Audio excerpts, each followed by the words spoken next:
He once called her a garden that would never bloom. At his wedding, beneath chandeliers and champagne, he invited her to watch the life he said she could never give him. But when a Rolls-Royce slid to the curb and she stepped out, silk catching the light, two small hands in hers, the room forgot its music. Because sometimes the woman you buried under your arrogance comes back carrying miracles. Before anyone ever fastened the word Barren to Julia's name like a tag for lost luggage, there was an apartment that knew how to hold mourning. Light came in slantwise through thin curtains and found every honest thing it could touch: mismatched mugs, a plant that refused to die, the scuffed floor where two pairs of shoes had learned each other's rhythm. The place wasn't large, but it inhaled and exhaled with them, a living room that lived up to its name. She was a teacher, the kind children remember for the way she said their names as if she were returning them to their rightful owners. Chalk dust clung to her fingers the way certain blessings do, seen best in sunlight. In class, she did not call on the answer. She called on the courage. On Friday afternoon, she tucked dog-eared paperbacks into her satchel like promises she intended to keep. He was a man who trusted numbers. Daniel could give a chart the confidence of scripture. He kept his ties in a drawer that smelled faintly of cedar and certainty. At night he read market reports the way pilgrims read maps. Not for scenery, but for direction. He loved Julia, or at least the version of love he could graph. He spoke about the future with the competent tone of a person who believes time is a ledger that will eventually balance if you're disciplined enough. They met in a coffee shop that handled mornings carefully. A bell over the door rang once and seemed to apologize for the interruption. Daniel spilled sugar, Julia laughed. The room accepted the arrangement. He said he admired teachers. She said she admired anyone who could make a spreadsheet do tricks. He asked for her number on a napkin because the moment had earned paper. Their courtship was a museum of small excellences. The same bench in the park on Sundays, the same argument about whose turn it was to pay when both were calculating generosity, the same habit of stopping to listen when street musicians made the day ambitious. They saved for a couch. They borrowed chairs from a friend who had too many. They painted a wall together and learned that arguments are best handled before the second coat. They married in a hall that had been other things in other years. Strings of lights stood in for stars. Friends clap the way people clap when optimism is still contagious. Daniel's vows were tidy. Julia's were messy in the honest way singing goes off key when the heart is louder than the note. Someone's aunt cried. Someone's uncle danced too early. The night ended with shoes off and promises on. In the first year, Lack wore a friendly face. They called the leaking faucet a conversation piece. They learned to be rich in the currencies available: laughter, forgiveness before bedtime, the invention of traditions. Each payday they buy one expensive mango and eat it over the sink, juice on wrists, the mess itself a definition of freedom. They decided to try for a child without ceremony. It was a shared thought, like reaching for the same handle. Julia wrote names on the backs of receipts, names that wouldn't reveal themselves to anyone else. Daniel practiced telling his father on the phone, the way sons do when they want to sound casual about being proud. Hope is an athlete at the beginning. It stretches well, wakes early, believes every road is a track. The first month came and went with a shrug. The second arrived like a letter with bad penmanship, hard to read but ultimately disappointing. By the fourth, Julia bought a book whose title promised clarity. By the sixth, she closed it because the words kept measuring her without mercy. They began the rounds, clinics scented with lemon and resolve, waiting rooms where women held magazines like shields. There were forms that asked questions as if the answers were made of switches the right hand could flip. Daniel squeezed her hand and said, "We're fine." The way a person says fine when they mean fixable. Nurses smiled like professionals at a wedding but already at another event in their minds. Tests multiplied. Acronyms auditioned for importance. Each result carried a tone of polite denial. Nothing wrong, nothing wrong. Julia wondered when nothing wrong had started sounding like something wrong with you that we can't see. She tasted metal at the back of her tongue after appointments, as if the truth were wrapped in foil she couldn't bite through. Their bedroom acquired a schedule. The calendar on the fridge acquired circles and stars. The spontaneity of their love learned to wear a uniform. They joked about it at first to keep the air thin. Later, the jokes retired. Love still showed up, faithful as a bus, but their hands started counting miles instead of mapping wonder. One evening, Julia found a forum online where hopeful women typed to one another in the half-lit kindness of the internet. She read quietly, not ready to speak. Stories sounded like mirrors, griefs rhymed. A stranger wrote, "I feel like a house with all the lights on and no one home." Julia whispered, "I know," to a screen that could not answer back. Holidays passed like good actors who didn't convince. At Thanksgiving she avoided her cousin's baby shower by volunteering to wash dishes longer than required. At Christmas she pretended to believe the same carols with the same notes, but the line about round yon virgin felt pointed without intending to. She hugged friends' children with the care of a person holding something fragile that belongs to someone else. Daniel took on more projects. Work didn't argue, it rewarded. Bonuses, invitations, meetings in rooms that smelled like new leather and older money. When he spoke of expansion, his eyes stayed open. When he spoke of adoption, they shuddered. He said, "Let's not decide from disappointment," which sounded wise until later, when she understood it as a decision made by fear's lawyer. The night of the sentence arrived like weather you thought would keep its distance. Tuesday, unannounced. Julia brought home a paper crown one of her students had given her, glitter glue, the crown of a queen who understood recess. Daniel removed his tie like the day had surrendered. They were both tired from different battles. "Maybe it's you," he said, not looking up from nothing. It was a quiet bullet. You could miss it if you weren't the target. The kitchen kept doing the ordinary work of kitchens. Fridge humming, tap complaining, a pot waiting for instruction. Julia did not move. Sometimes stillness is the body refusing to participate in its own dismissal. A dozen comebacks interviewed for the job. She hired none of them. She went to the window. The city was unembarrassed by its lights. In the weeks that followed, fatigue put on costumes. His was stoicism, hers was competence. They became polite experts at each other. One afternoon, she broached adoption gently, setting the word on the table as if it might startle. Daniel said he needed time. Time overhearing decided to behave badly. It lengthened out like a hallway in a bad dream. Therapy was suggested. 2 sessions in, Daniel calculated the cost-benefit of grief and called it inefficient. He was not unkind. He was untrained. He wore control the way some men wear cologne, as a statement that entered the room first. Silence became a third person in the marriage, setting places, answering when no one else would. They still laughed sometimes, but there was always a porch light left on in their eyes, as if each were waiting for the other to come home from an errand that should not have taken this long. The divorce did not scream. It simply arrived. Papers on the table beside the fruit bowl. His signature practiced. Hers shaky but legible. He said he wanted a fresh start. She thought, "We never actually baked the first one." In the lawyer's office, pens clicked the way machines do when bigger ones decline to roar. He moved out with the efficiency of a memory palace changing exhibits. Friends divided themselves according to the ancient map, hers confused. Social media suggested he was thriving. A woman with flawless posture appeared beside him at a gala like an answer to a question he hadn't been asked publicly. Clarissa. The name itself sounded like something polished. Julia's body staged its own rebellion. Headaches became negotiators. Sleep resigned in protest. She tried running until her lungs remembered work as penance. She tried baking until the sugar forgave nothing.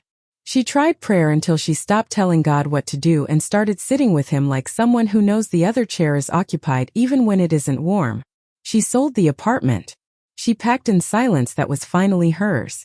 A neighbor helped carry boxes to the truck and pretended not to read the labels. Books, kitchen, what's left. She drove toward the coast because grief had overheated the city. The ocean, she suspected, kept better hours. The cottage she found had the humility of places that know they are not the point. A porch with opinions about rocking chairs.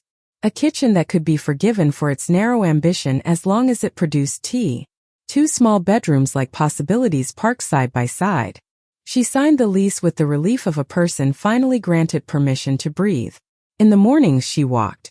The sea rehearsed its answers on the sand, leaving punctuation marks where waves ended their sentences. Gulls argued over nothing. The wind officiated. Julia listened until listening became something her body remembered how to do without clenching. Work followed like a stray cat deciding to trust. The local school needed a mid-year hire. The principal admitted the budget with a wince and the need with straight shoulders.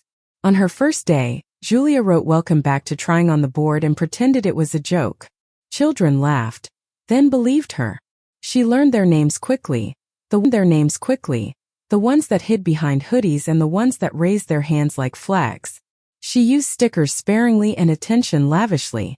She discovered that Malik could do fractions in his head while drawing spaceships, that Nora read 2 grades behind but could describe a thunderstorm so well the class looked out the window to check, that twins can communicate with eyebrows. She gave extra recess for proofs of kindness. Test scores did their slow miracle. The room gathered itself around purpose like hands around a candle. After school, the town returned her to herself in increments. The librarian began setting aside books with notes paperclipped to their covers. I think this one forgives people in the right way. The woman at the bakery overfilled Julia's bag on rainy days, as if sugar were an umbrella. An old fisherman nodded to her each morning, anointing her with the sacrament of being seen without chat. On Saturdays, she visited the farmer's market where tomatoes negotiated their price and cent, and the violinist under the awning played the kind of hopeful that does not embarrass sorrow. She bought basil because basil is optimism you can eat. She bought hydrangea starts because the flower looked like the sky had decided to apologize for certain weeks. The garden became her apprenticeship. She read the backs of seed packets like instructions for living: full sun, keep moist but not drenched, tolerate poor soil if encouraged. She learned the rhetoric of compost. She pruned carefully, a new language in which cutting can be kindness. She whispered to the dirt as if a translator lived there. Neighbors leaned over the fence with advice that wore friendship on its sleeve. Mrs. Dallow, yes, that was really her name, which made the librarian too happy, showed Julia how to tie back the peonies before they bowed under their own ambition. Mr. Alvarez explained mulch as if he had invented both the word and its function. A boy on a skateboard offered to water the pots for $1, and then refused the dollar because kindness, in small towns, is a currency that insists on circulation. Spring became a map of recoveries. The hydrangeas flirted with blue. The roses rehearsed opening like shy performers who secretly know the audience is on their side. Inside, Julia rearranged the cottage until it understood her. The second bedroom received a coat of paint the color of quiet mornings. She told herself it was an office. The closet disagreed, practicing the shape of small hangers in the dark. She found the community center by accident, which is how the best things introduce themselves. A handmade sign advertised a book drive. Inside, the air smelled like coffee that refused to be mediocre. A volunteer asked if she had time to sort donations. She stayed 3 hours, then 2 more, and left with calluses that made the steering wheel feel less lonely. She did not yet know how much the place would ask of her, or give back. At night, the cottage became an ear. It listened to her set 2 plates without thinking, to her sing half-remembered lullabies to no audience, to the kettle whistle like something pleased to be useful. She began writing again, not letters exactly but paragraphs without recipients. She wrote about the boy in row 3 who kept forgetting his sadness long enough to make the whole class laugh. She wrote about basil and repair, and the way the ocean never once asked her to explain herself. Sometimes she cried, and it did not undo her. The tears did their work, washing out corners no broom could reach. She slept better after. Dreams returned with modest aims. A house where the light found her. A table with crayons. A feeling of being summoned by her own life instead of hired by it. In late May, a storm pretended to be serious, then felt silly and moved on. In its wake, the garden woke up wild. Hydrangea heads ballooned. Roses drew blood and apology in equal measure. Julia stood barefoot in the damp grass and let the day forgive her ankles. She took a photograph and didn't post it anywhere. Not every beauty needs witnesses to be true. One afternoon, she found a box of old family photographs she hadn't noticed when she moved. They smelled like basements and surnames. In one picture, her mother held her on a porch, both of them wearing expressions that refused to admit weather. On the back, in her mother's brisk blue ink, "Hold on to ordinary." Julia taped it to the fridge door at eye level so the sentence would keep her company when the kettle began again. Slowly, she learned to love the place she lived in without trying to extract a lesson from it. The ocean, the school, the market, the center, the garden, they did not conspire to fix her. They asked only that she show up. She did. The days stacked like bread, warm, sufficient, good. And because she showed up, she was exactly where she needed to be when the story decided to turn the page. It happened on a Thursday. The mailman, who wore his hat like a man who'd earned it, tucked a heavy envelope between a seed catalog and a water bill. The paper was thick enough to have ambitions. Her name on the front had been written by a hand she used to recognize in the dark. She set it on the table. The garden knocked on the window with blue knuckles of hydrangea, as if to remind her she didn't need bravery all at once, just the next breath. The kettle sighed. The ocean kept its counsel. Julia poured tea, sat down, and reached for the envelope as if it were a door handle she had been avoiding long enough. Her fingers found the flap. The future cleared its throat. The envelope weighted like a dare, heavy stock. Filigree that imitated ivy, as if decoration could soften intention. Her name curled across it in a hand that once belonged to anniversaries and grocery lists. Julia balanced it on her palm the way you test whether a stone wants to skip or sink. Outside, the hydrangeas rehearsed blue. Inside, the kettle contributed its small faithful hymn. She slit the flap with a butter knife. Not because knives are needed for paper, but because ceremony is how we tell our hands not to shake. Daniel Anders and Clarissa Vale request the honor. The rest of the sentence performed its duties. Date, venue, attire suggested rather than required. And then the note, written in the private voice he used when he believed the world would applaud his candor. Closure is healthy. We'd love for you to see what a complete life looks like. The words did not shout. They simply selected a chair at her table and sat there, uninvited, crossing their legs in the way old cruelties do when they're proud of keeping their figure. Julia set the card down, palms flat, as if pressure could flatten the past into something two-dimensional. She opened the window. Salt air pressed its cool forehead to her heat. She did not cry. She watered the basil, wiped the counter, and went to school. In room 12, fractions awaited, wounded from previous encounters. Children trickled in wearing the weather of their mornings. Shoelaces undone, jokes half remembered. The complicated courage of kids who have learned to carry news between classes. She wrote, "Today we get to fix things on the board," and meant all of it. At lunch, Ms. Alvarez from next door asked about weekend plans.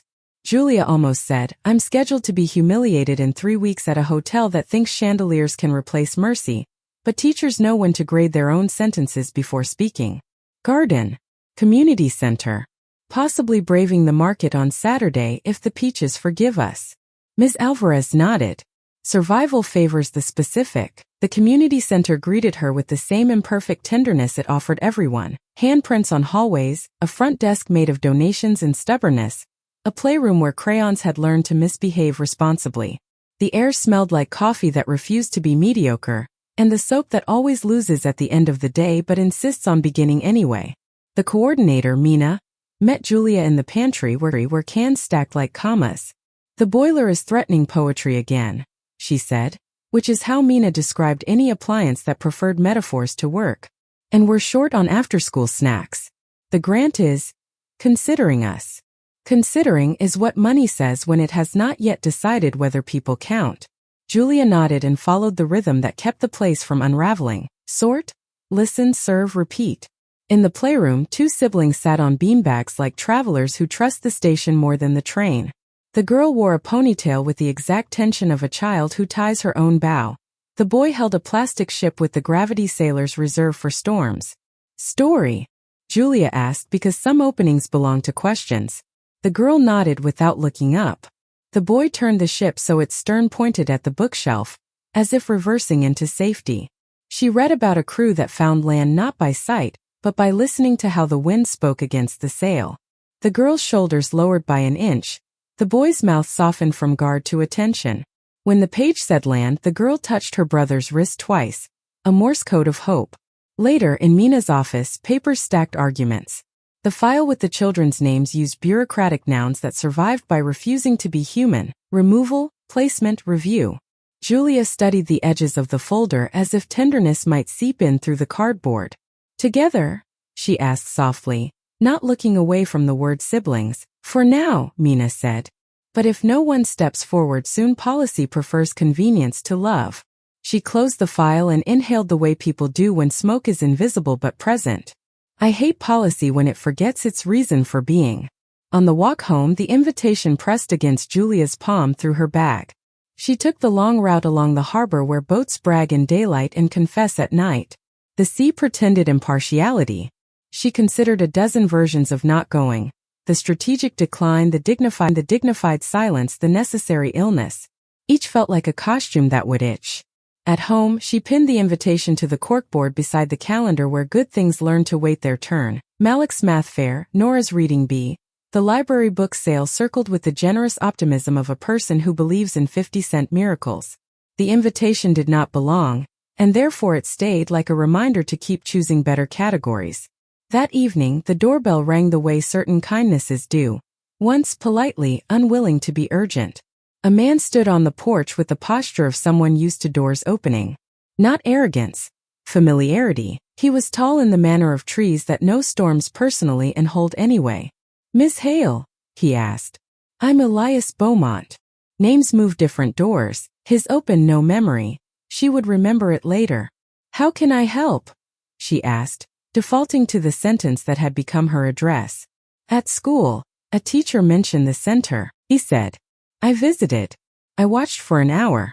The place seems to run on miracles and caffeine. I'm excellent at the latter and have been known to fund the former." He didn't smile when he said it. People who mean it rarely do. They walked back to the center together, dusk dressing the town in the shade that forgives paint. Elias listened, which is rarer than generosity. He asked questions you can't answer with numbers. When is the room too quiet? Which corner holds the longest afternoons? Who needs help but will refuse it twice before accepting? Mina didn't audition for pity. She presented need like a ledger, columns, totals, receipts. Elias wrote nothing down, as if memory were a wallet he trusted. The next morning, a boiler technician arrived before breakfast, summoned by a phone call that did not ask permission. An envelope came with him addressed to the center, not the man, rent covered for a year, with a note that said simply stability is cheaper than repair. Mina stood very still. Some people dance when the music is finally theirs. News traveled the way relief does, by touch, faster than rumor. Julia found herself exhaling on behalf of rooms. She walked to the market and bought strawberries so red they made the day blush. At the register, she realized she was smiling in public without rehearsing. The letter from the state arrived 2 days later with the cruelty of timing. If an appropriate placement for Maya and Theo is not found within 14 days, they will be placed separately due to capacity. Capacity. The word did not look sorry about anything. Julia carried the letter home and set it on the table beside the invitation. 2 rectangles that disagreed about the future. She brewed tea strong enough to speak. Then she walked to the second bedroom, the one painted, the color of quiet mornings, and opened the window as if light could sign forms. That night she did not sleep. She watched the orange glow that late hours laminate on ceilings and measured choices against the size of her life. Fear spoke first, it always does. It listed budgets, interruptions, the sound 2 bathrooms make when 3 people share them. Love spoke next but not louder. It offered pictures instead of arguments. Maya aligning crayons by patience. Theo asleep with a ship under his pillow. Cereal bowls with names claimed by spoon preference. Socks on radiators. Knees in need of band-aids that tell better stories than bandages should. She stood at the sink and felt for the pull chain of an old prayer.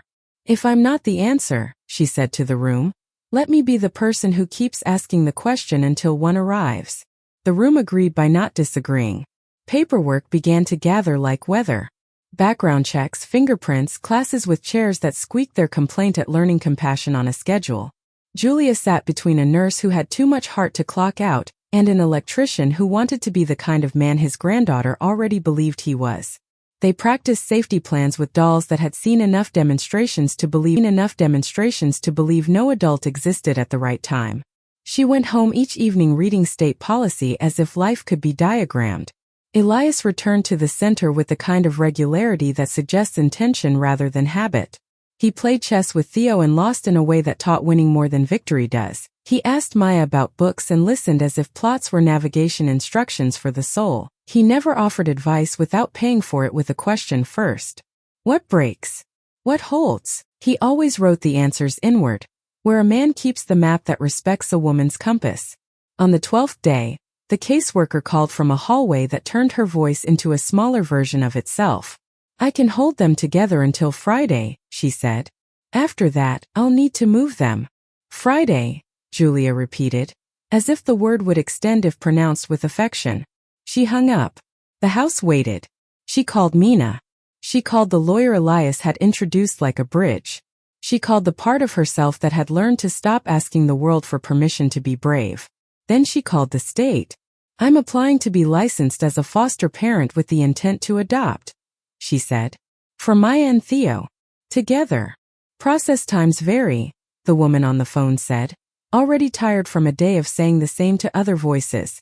There are steps. Then we'll measure them, Julia answered. Out loud. So nothing can pretend to be invisible. Steps appeared the way staircases do when you're willing to climb them even if your knees prefer beaches. Home study, references, medical checks, training modules that made compassion sound like a device with batteries. She did all of it with a pencil behind her ear and a calendar that stopped apologizing for being full. On the day of the home visit, Julia baked muffins even though the booklet said baked goods do not influence outcomes. She placed flowers on the table not to impress but to remind herself that life keeps blooming, even when forms take longer. Maya and Theo tidied without being asked. Children audition for permanence by organizing reality. The inspector arrived with a clipboard and a sweater that looked like it believed in autumn. She asked questions whose answers took longer than truth. Julia answered without making speeches. What is discipline? Teaching a child to keep their own dignity. What is safety? Trust you can touch. What is home? A place that keeps your name even when you forget it. The inspector's pen hesitated over that one. A small bow of acknowledgement. They measured the hallway. They tested the smoke alarms. They opened a cabinet and found a shipbook, repaired with clear tape where life had insisted on its edge. Theo said, "That's for brave nights." The inspector smiled with the kind of eyes that remember they are attached to a heart. Approval did not arrive like trumpets. It came as a phone call at 4:12 p.m. when the sun limps slightly because it has worked all day. Provisional license granted, the voice said. Placement recommended pending final paperwork. The voice added, perhaps because it could not help itself, together. Julia thanked the voice and then the light and then the kettle as if all of them could hear and all of them had participated. That evening, Mina brought pizza that gave up on decorum after the second slice. Elias arrived late, as men who respect a household do when they suspect a private victory deserves to be savored before witnesses arrive. They ate on the floor because chairs felt too formal for triumph that still had paperwork. Theo declared all nights should be this kind of ordinary. Maya asked if ordinary could include lemon ice on Fridays. It must, Julia said. It's practically the law. The invitation on the corkboard watched all of this the way relics watch the future, aware of their shrinking power. Julia studied it without flinching. She imagined arriving to a room that once felt like a verdict and discovering it had always been a hallway. The next morning, a pale envelope slipped under her door. No return address. Inside, one line in a familiar hand. Saw the notice about the children. Interesting choice. No signature because some sentences prefer masks to mirrors. Julia sat down on the step and laughed once, a sound without anger. Interesting, she said to the ocean, is what cowards call beautiful when they're running late. Mina suggested not going to the wedding. Miss Alvarez suggested bringing mace. The librarian suggested about dignity. Elias said nothing until she asked him, "What do you think?" "I think you know," he said. "I think you knew when you pinned it to the board. I think showing up and seeking vengeance are different verbs you already learned to conjugate." "I won't perform," she said. "You never have," he answered, which was untrue and therefore kind. They practiced logistics instead of drama, childcare backups if the ceremony ran long, snacks that would survive a suit pocket, a contingency for tears. The children tried on their new clothes and looked at themselves in the hallway mirror with solemn surprise. Maya smoothed her dress and practiced standing as if her spine had received good news. Theo asked if swans ever get bored at fancy hotels. "All creatures get bored," Julia said. "The wise ones turn it into dancing." The state called again. Final placement. Friday 10 a.m. Bring patient's identification, and a pen that writes the first time. Julia wrote the hour on the calendar like a sacrament. That night, Rain visited and apologized for being late. The garden accepted the apology with exaggerated grace. Julia lay awake, not troubled exactly but listening the way people do when something chosen is about to become something real. She thought of Daniel's note about a complete life and realized completion is a false god with excellent lighting. She did not want completion. She wanted continuance. Morning brought an inspector's signature, the caseworker's relief sigh, 2 backpacks with more hope than zippers, and the sentence that rearranged the furniture of the house forever. We're officially yours together. Maya said it like an announcement. Theo said it like a secret training to be public. The community center threw a celebration that stubbornly refused to call itself a party. There was lemonade of varying devotion, a banner made from printer paper that didn't agree on font, and applause that broke protocol by arriving at odd times simply because hands could not wait.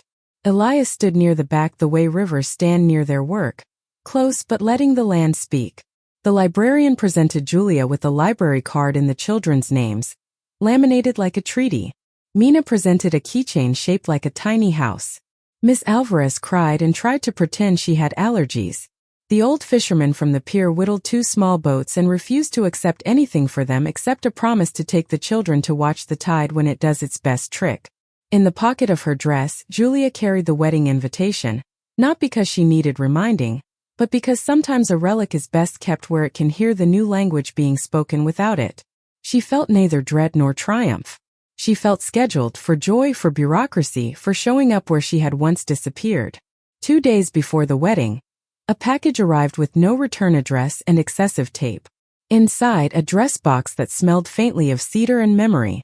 The card on top said, "In case the day tries to make you small."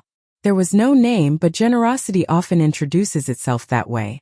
The dress inside was simple, silk that practiced humility and understood light. Julia traced the hem with her finger, and decided not to ask questions kindness doesn't owe answers to. The children rehearsed their role as witnesses of a mother who refuses to bow to old narratives. Maya practiced the art of the gentle eye roll in case of rudeness. Theo practiced the diplomatic handshake. For men who need it more than they deserve it. Julia practiced breathing when songs she once loved tried to borrow the room.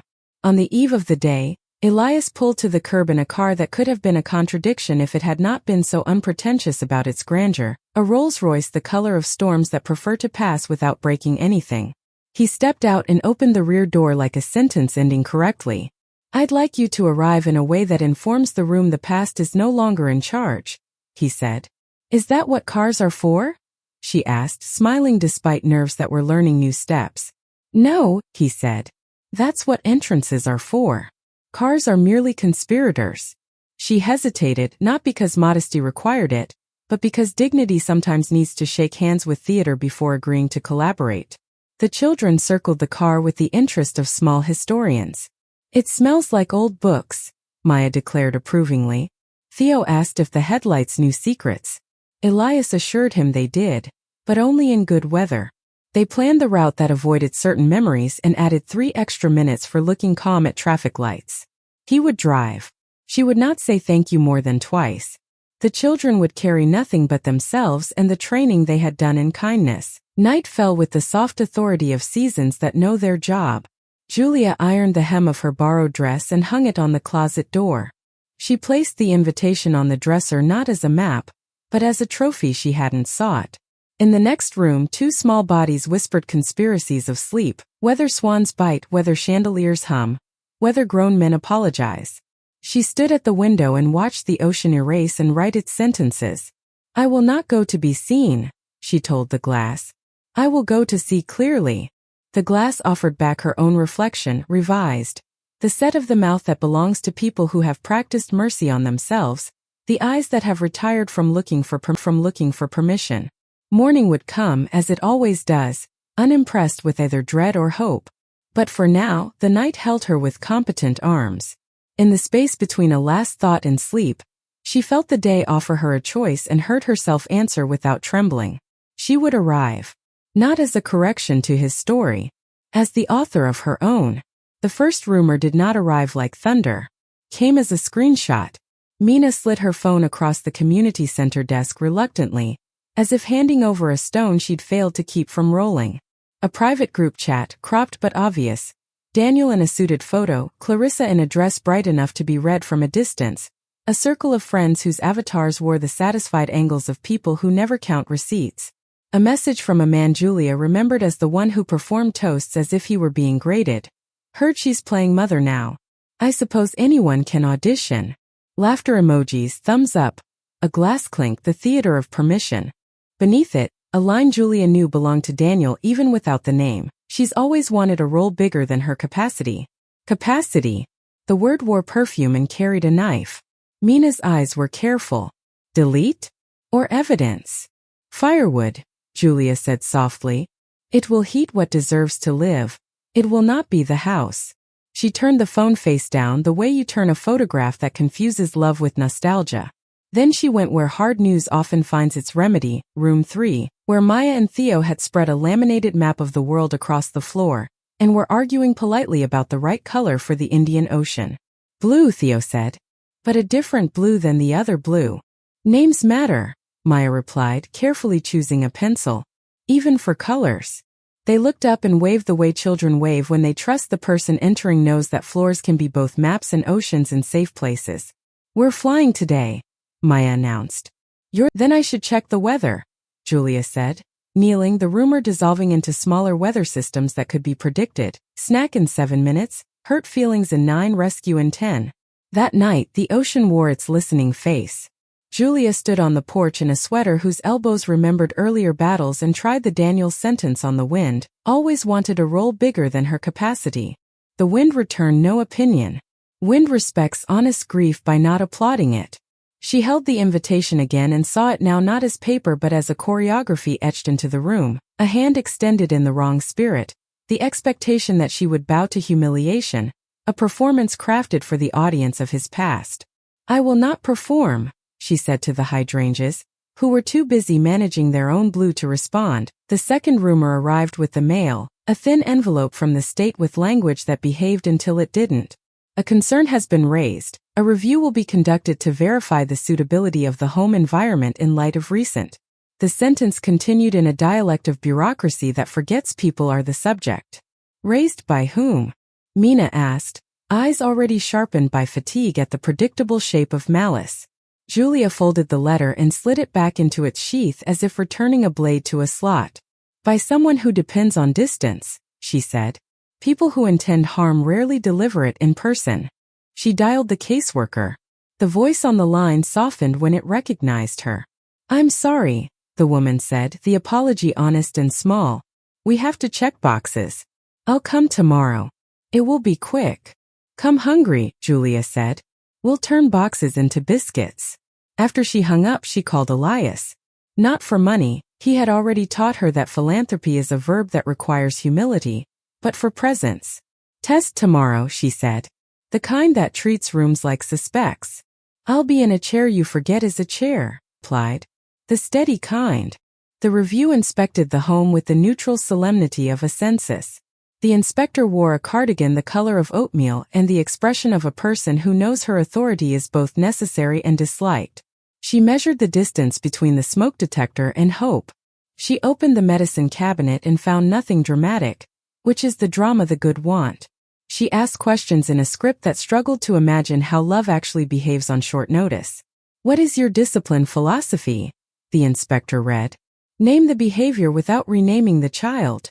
Julia answered, pouring tea. What is your emergency plan? Begin with listening. If listening fails, call for help. If help fails, we improvise kindness with whatever is close at hand. What is your support system? Julia gestured without flourish. The drawing from Theo on the fridge that pronounced the cottage a ship house, the contact sheet Mina had made with numbers written larger than dignity, Elias on the porch with a crossword he was pretending to solve, the librarian's note tucked by the kettle, you can borrow this poem indefinitely, Ms. Alvarez's voice memo that simply said, here. The inspector wrote slowly, which is how some people say thank you. Maya presented the important things drawer unbidden. Bandages, flashlights, a whistle, a compass, 2 granola bars in case the emergency involved hunger, and the shipbook because sometimes narratives rescue better than ropes. Theo demonstrated the fire drill with the solemn choreography of a general leading gentle troops. We line. We count. We breathe. He placed his small hand in Julia's and added, because he had learned mischief's timing, we also bring the muffins if they are ready. The inspector smiled without wasting it. Review complete, she said. No concerns. Would you like a muffin? Julia asked. 2, the inspector said, dignity intact. After the door closed, Mina exhaled as if she had been holding her breath for the town. They'll try again, said. They will, Julia agreed. And we will answer again with rooms that pass every test but the one where cruelty wants applause. That afternoon, a new letter arrived with embossed ambition, the wedding's final details, as if logistics could outrun meaning. Please be punctual. Please avoid white. Please respect the couple's wishes regarding photographs. At the bottom, in a hand she did not recognize, seating has been thoughtfully arranged to ensure the best possible experience for all guests. Thoughtful in certain circles is code for weaponized. She put the letter in the drawer with the inspector's green check, Daniel's earlier note, and the photograph of her mother with hold on to ordinary taped to its back. She added a post-it, we hold. The third rumor did not come as rumor at all. It arrived as Daniel in person, in the aisle of a grocery store where cantaloupes tried to prove they were worth their price. He appeared between produce and patience, handsome in the way good grooming forgives character at a distance. He smelled faintly of expensive clean and a cologne that always tried too hard to be remembered. Julia, he said, as if practicing her name to purchase rights to it. Cantaloupe, she replied, weighing one, and then because the joke could bear only so much irony. Daniel.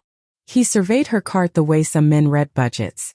Bread, milk, crayons, lemons, a basil plant that believed any room could be a kitchen if you taught it. He set his hand on the cart handle as if her life were a door he could slow. You received the seating? He asked. I received the attempt, she said. It's front row, he added. A technician of humiliation explaining sound system placement. Closure requires proximity. Closure is a carpentry word, she said. It belongs to rooms being finished, not people being measured. He smiled the smile that once won arguments simply by arriving. I'm trying to be gracious. You're trying to curate my response, she said. There's a difference. A woman in heels that preferred carpet to tile stepped around them, annoyance sharpened by hunger. Daniel leaned in, conspiratorial without warrant. I hear you've expanded your life. I hear you have too, Julia said, choosing 2 lemons with exaggerated deliberation. Perhaps we should let the fruit compete on our behalf. Do they call you mother? He asked, a gloved hand reaching for a live wire. They call me what I answer to, she said, and the sentence ended like a door that has been taught to mind itself. He tried charm then law. There are legalities. People will talk. People already have, she said. And the law has been to my house.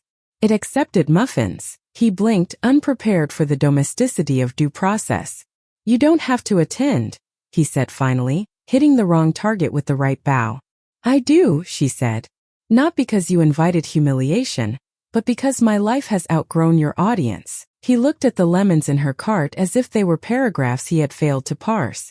You were always dramatic. No, she said. I was always alive. You mistook quiet for understudy. He left first. He always did. She paid. The cashier placed the basil in a separate bag, tender, the ritual of not crushing what grows. Outside, Elias leaned against the car with the posture of a man who has decided not to rescue unless asked. Cantaloupe, he said. Lawsuit, she corrected wryly, then shook her head. No, just rehearsal. He did not ask whether she was all right. He offered to carry the lemons. The exchange was equal. In the week that followed, the center's boiler sputtered twice and then remembered the generosity of heat. The children outgrew a pair of shoes and a particular fear. The town practiced being decent with the steadiness that never trends. But the conflict found new corridors. An anonymous new responsibilities might distract from professional excellence. The principal called her into the office and shut the door with hands that had shut worse. Do you need fewer hours? He asked gently, the way a man who has seen too many women make themselves smaller offers a chair before offering pity. I need exactly these, she said, and laid out a plan that made martyrdom irrelevant. A revised schedule, a parent volunteer the librarian had already bullied into helping, a stack of lesson plans Ms. Alvarez had smuggled onto a shared drive labeled Spare Miracles. The principal smiled, which is the administrative version of tears. Approved, he said. Also, We will be at the game tomorrow. Bring the small flags. The game, a soccer scrimmage at the field that insisted on being called a stadium by children whose narratives were correctly scaled. Maya ran like a sentence that had finally found its verb. Theo yelled advice that sounded like poetry at speed. Julia sat between Mina and Ms. Alvarez, both of whom commented on shoes as if shoes were strategy. At halftime, the old fisherman wandered over and handed Julia a pocket knife that had learned to be both safe and necessary. For the lemon ice, he said, nodding toward the concession stand where oranges and patience were sliced. Then, as if part of the playbook, a woman in a structured coat approached, her kindness the perfumed sort. You must be Julia, she said. I'm Sienna, Clarissa's friend. The pause after friend contained a gallery of options. Hello, Julia said, because hello is the most unassailable word. I wanted to say. I heard wonderful things about your generosity, Sienna said, each noun selecting an outfit before leaving the mouth. Taking on children at this stage. So brave. Children are not taken on, Julia said. They are taken in. Sienna's smile adjusted its hem. Of course. I only meant, well, some of us worry about the optics. Emotions running high. We'd hate for anything to overshadow Clarissa's day. Then she should marry in a room that does not permit shadows, Julia said. I will bring light. It's all I own. Sienna blinked. You won't cause a scene? Scenes are for theaters, Julia said. I intend to attend. She stood, clapped for a child who had fallen and immediately forgiven the ground, and turned away. Sienna's coat made a small noise of surprise. That night, after baths that became sea battles and a negotiation about pajamas resolved by inventing the Friday shirt exception rule, the house settled. Julia sat at the table with a notebook and made a list titled What Must Not Be Forgotten. It included items that would have looked absurd to anyone who had never walked into a room intending to be whole. Tissues, water, a photograph of the three of them in case meaning needed proof, a small stone from the beach that warmed quickly in the fist, the poem the librarian had given her, 4 lines about forgiveness that rhymed only when read slowly. She wrote, too, the names of people who had become a trapeze. Mina, the principal, Ms. Alvarez, the inspector in the oatmeal cardigan, the fisherman Elias, the woman at the bakery who overfilled bags on rainy days, the children who had loaned her their future to keep overnight until it was sturdy enough to stay. The last line on the list was an instruction: walk as if you are returning, not visiting. The next morning, storms practiced at the horizon and then thought better of theatrics. The day decided to be clear. Julia pressed the dress, the one that had arrived without a name, and laid it on the bed. Maya and Theo approached it as if it were a small lake that might offer reflections. Will people be nice? Theo asked. Some, Julia said. Enough. And if they're not? Maya added, because truth requires backup plans. Then we will use our indoor voices to teach the room how to behave, Julia said. And leave when the lesson is over. Theo nodded, satisfied. Maya traced the hem with a finger that knew when to stop. At the market, the violinist played a tune that made morning stand up straighter. Elias waited by the car, the old Rolls polished but not shiny, the way dignity manages its light. He held the door but did not fuss. The route is mapped, he said. Planned for avoidance of potholes and apologies. The children? Julia asked. Mina will deliver them after the ceremony, he said. They get to make their own entrance. Julia smiled. As it should be. On the drive to the city, landscapes changed their mind at appropriate speed. Fields conceded to neighborhoods, neighborhoods to glass. Julia watched the road the way some people pray, eyes open, hands still. Do you need words? Elias asked eventually. I need silence that believes in me, she said. Done, he replied, and the car complied. At a red light, a bus pulled alongside. In the window, a little girl pressed her palm to the glass and looked out with the seriousness of a poet. Julia pressed her own palm against her window. The glass introduced their hands. The girl grinned, then waved as if sending courage forward in installments. They arrived early. Early is the polite cousin of brave. The hotel loomed the way money does when it wants you to imagine it was inevitable. Inside, a chandelier tried to be a galaxy and did a decent impression. A concierge with correct hair offered the route to the ballroom as if directions could soften destiny. They paused in a vestibule where mirrors attempted to introduce Julia to herself. She stepped past them. She knew the cast. In the anteroom, a woman in black with a clipboard looked up. "Name?" she asked. "Julia Hale," she said. The woman checked a list longer than kindness. "Front row," she said, but there was a question mark in her tone, as if she could not quite hear the music this arrangement attempted to conduct. "Confirmed," and the woman's shoulders relaxed by a single vertebra. Inside, the room assembled itself, arches of flowers eager to be remembered, chairs that trusted their backs, an aisle that had found its purpose and practiced overnight. Daniel stood near the altar pretending not to watch the door for evidence of his triumph. Clarissa floated. She had that talent. In a gown that announced seasons it had not lived through. Guests turned toward the woman they had been told would complete the story they'd already purchased tickets for. Julia took her seat and inhaled. Dignity prefers oxygen to applause. A man behind her whispered, "Is that her?" A woman beside him said, "She looks not ruined." Another voice, one she knew from the group chat screenshot, murmured, "Capacity is sometimes misread." "Capacity," Julia whispered to the small stone in her fist, "is sometimes underestimated." Then the doors at the rear opened again, and Mina stood there like a doorframe that knew it was part of the house. Maya and Theo at her sides, hands in good hands, faces brave enough to be real. They were dressed as themselves, made ready. Not costumed, not costed, simply shining in the way children do when the adults have done their jobs. A hush audition for control of the room in one. Maya saw Julia first and smiled the smile that had learned to be a key. Theo lifted the shipbook like a credential. They walked down the aisle not as a pronouncement but as a proof, quiet, sufficient, a sentence returning its subject to its verb. Someone near the flowers sighed the complicated sigh of a person watching their favorite plot twist arrive on behalf of an enemy. Daniel's jaw performed conflict poorly.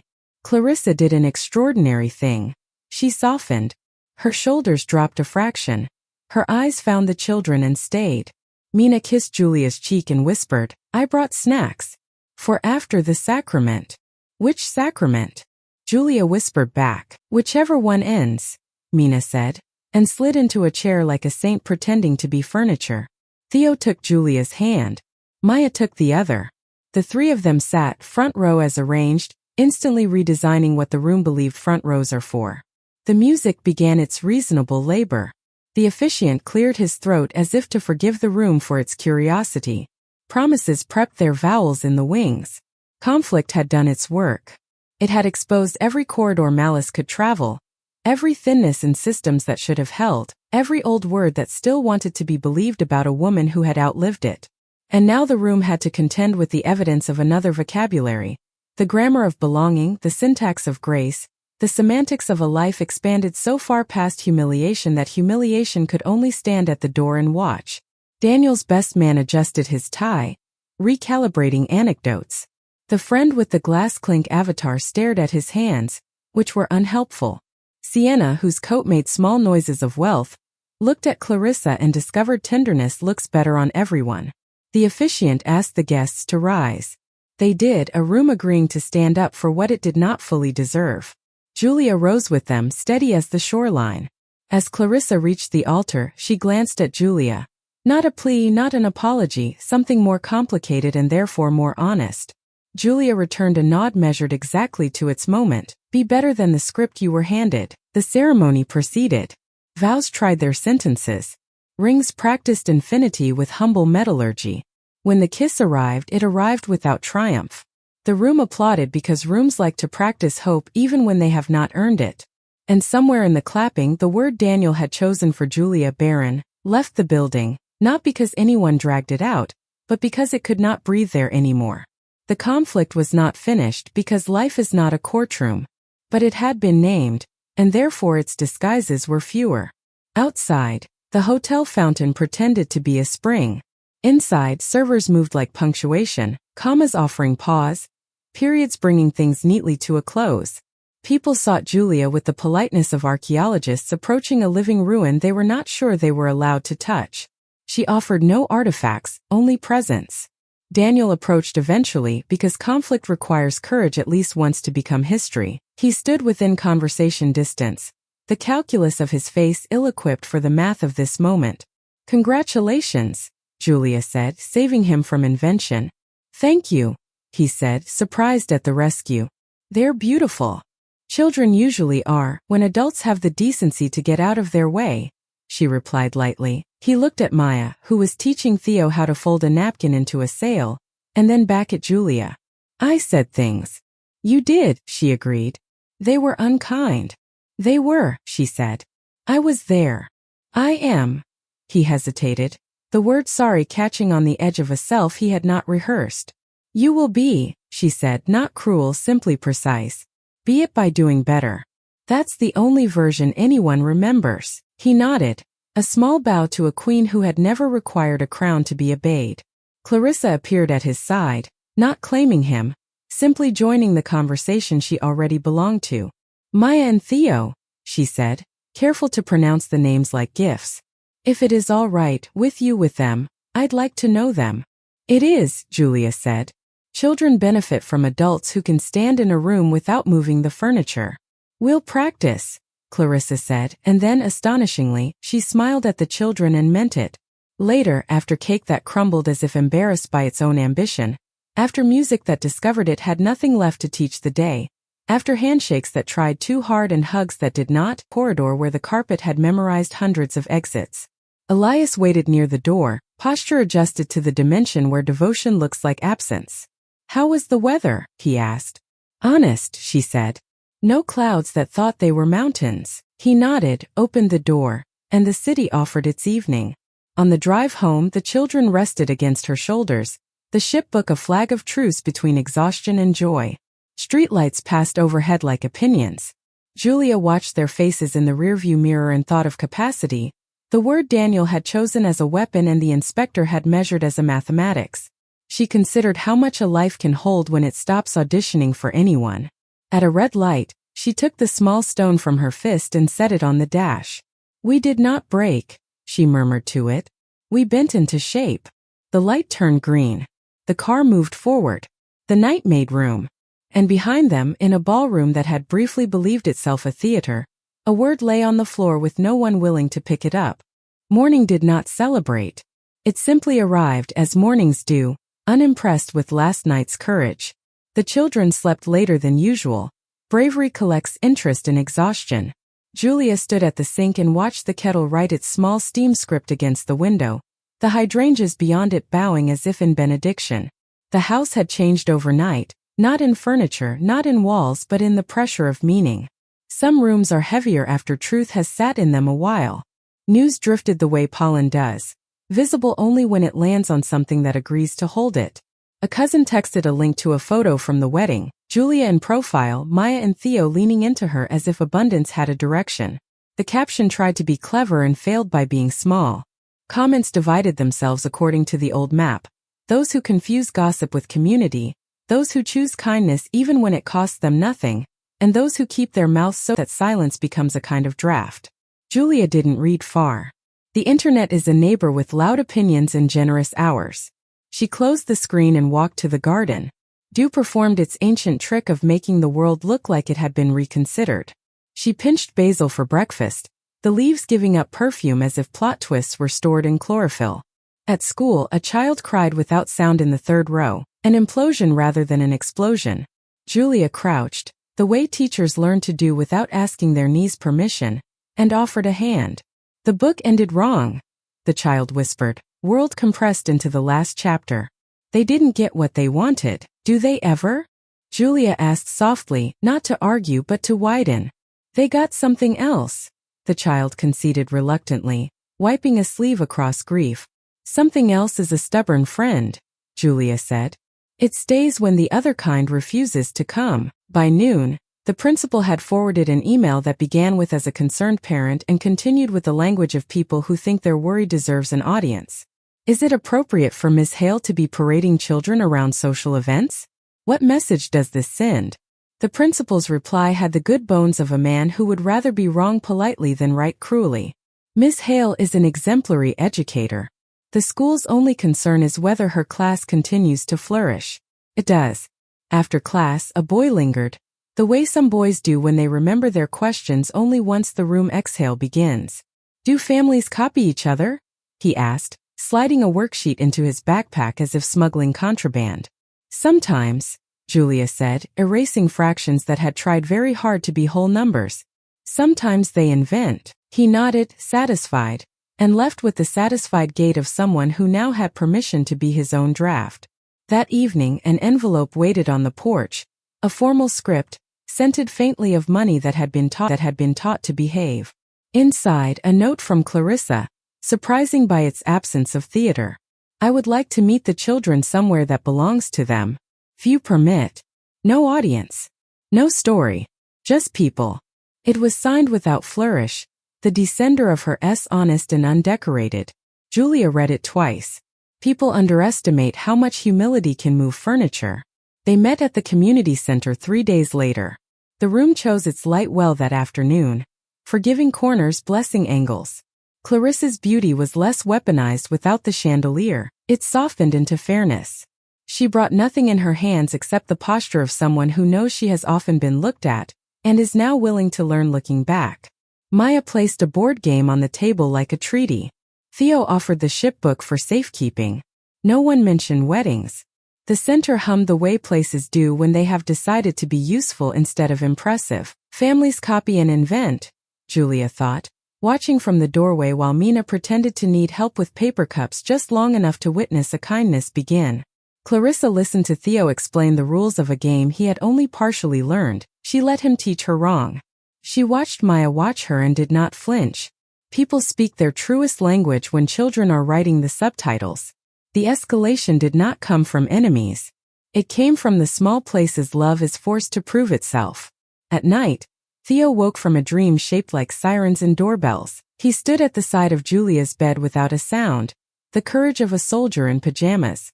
She lifted the blanket and he folded into the space under her arm, the shipbook lodged like a passport between them. Sometimes, she whispered into the softness of his hair, the ocean is loud because it's reminding us it's still here. He slept quickly. Children who have learned to survive trust swift surrender when safety is obvious.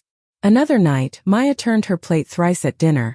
A habit that did not belong to this house. Julia noticed but did not ask. Rituals need to declare themselves before they are respected. Later, while folding towels with the precision of a person who has learned order as survival, Maya said, in my other place if you didn't make everything even, someone got loud. Does making it even stop the loud? Julia asked. Sometimes, Maya said. Not always.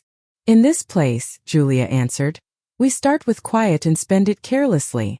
She let the towels be imperfect and stayed in the room. Still, escalation insists on being heard. State paperwork lagged. Anyone who has attempted permanence knows how long it can take for ink to consider commitment. A caseworker's supervisor wanted an additional class completed, the kind that teaches what you already practice until you are tired of your own virtues. Julia attended, sat in a circle of chairs that could have held griefs much heavier than what the facilitator allowed in the door, and learned nothing new except the patience to be taught by a book when life has already given you a body. The center's boiler, newly loyal, introduced its cousin the roof to the art of failure. A storm came late and left early but managed in that window to teach buckets their capacity. Mina swore in a language that sounded like admiration for roofs that had tried harder. Elias called a contractor with the voice of a man who remembers how to pay without appearing to rescue. Julia held ladders.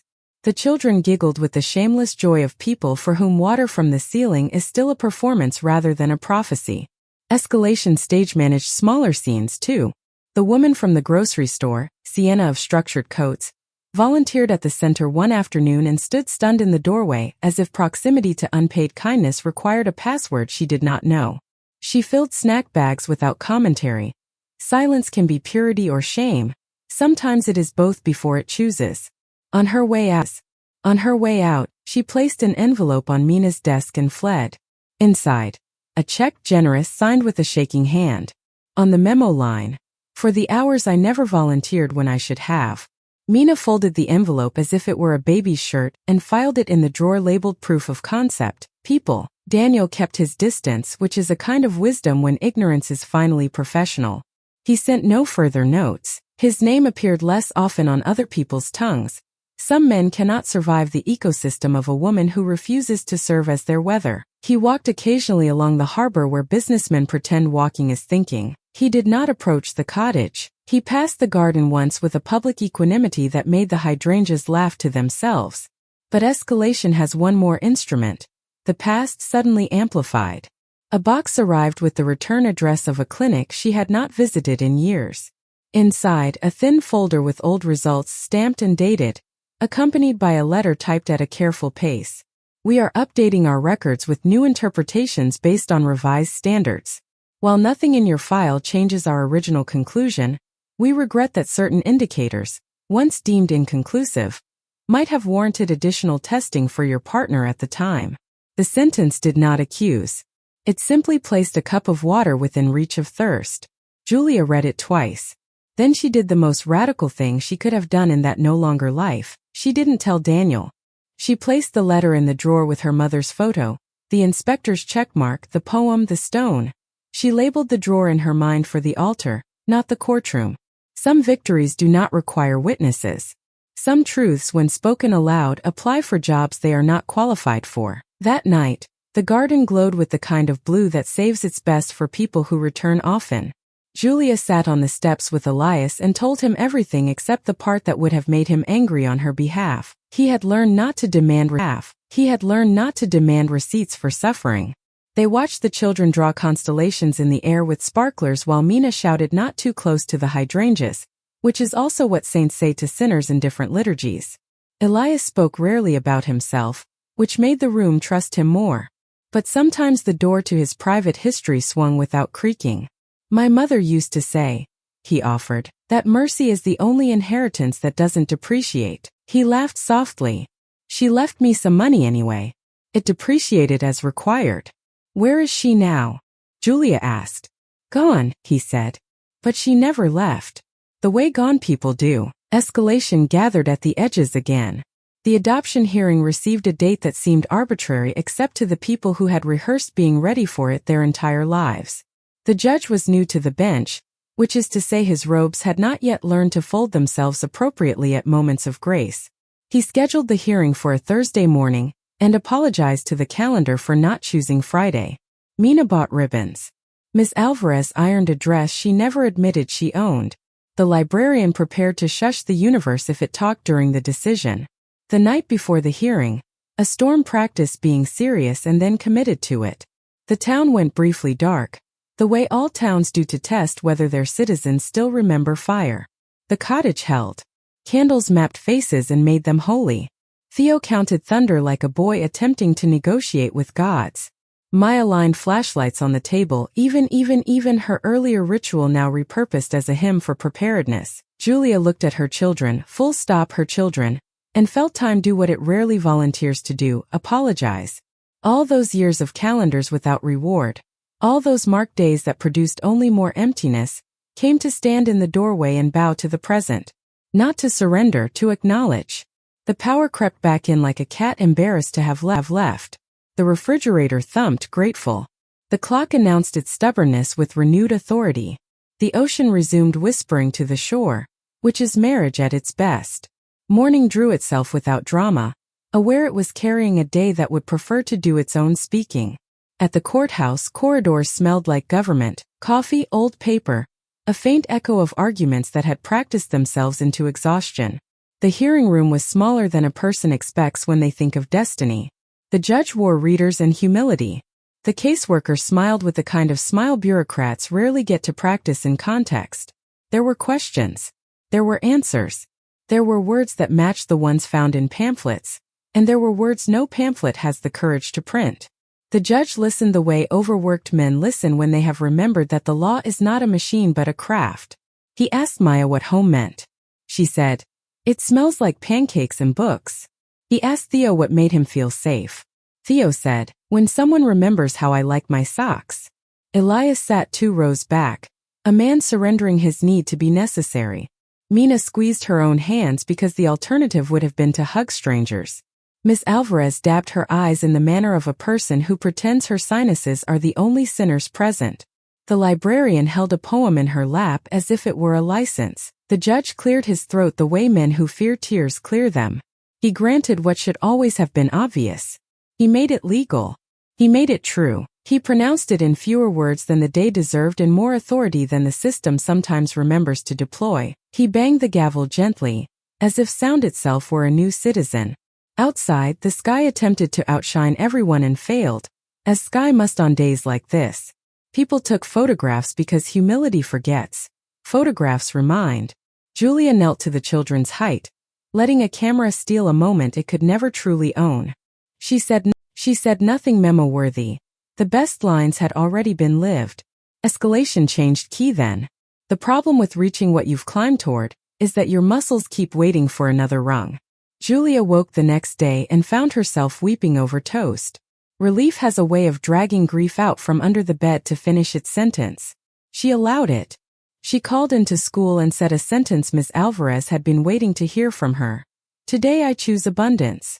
Miss Alvarez said, "Abundance should expect cupcakes," and hung up before either of them embarrassed themselves by being eloquent. The community center threw a celebration that refused the word party, because parties tried too hard. There was lemonade made with actual lemons and actual sugar, evidence that compromise is not how you honor joy. A banner, letters uneven in the way God prefers, spelled welcome home. The old fisherman told a story about a storm from 1987 that seemed irrelevant until the punchline taught the room about staying. Sienna arrived late and left early. Her envelope this time contained time.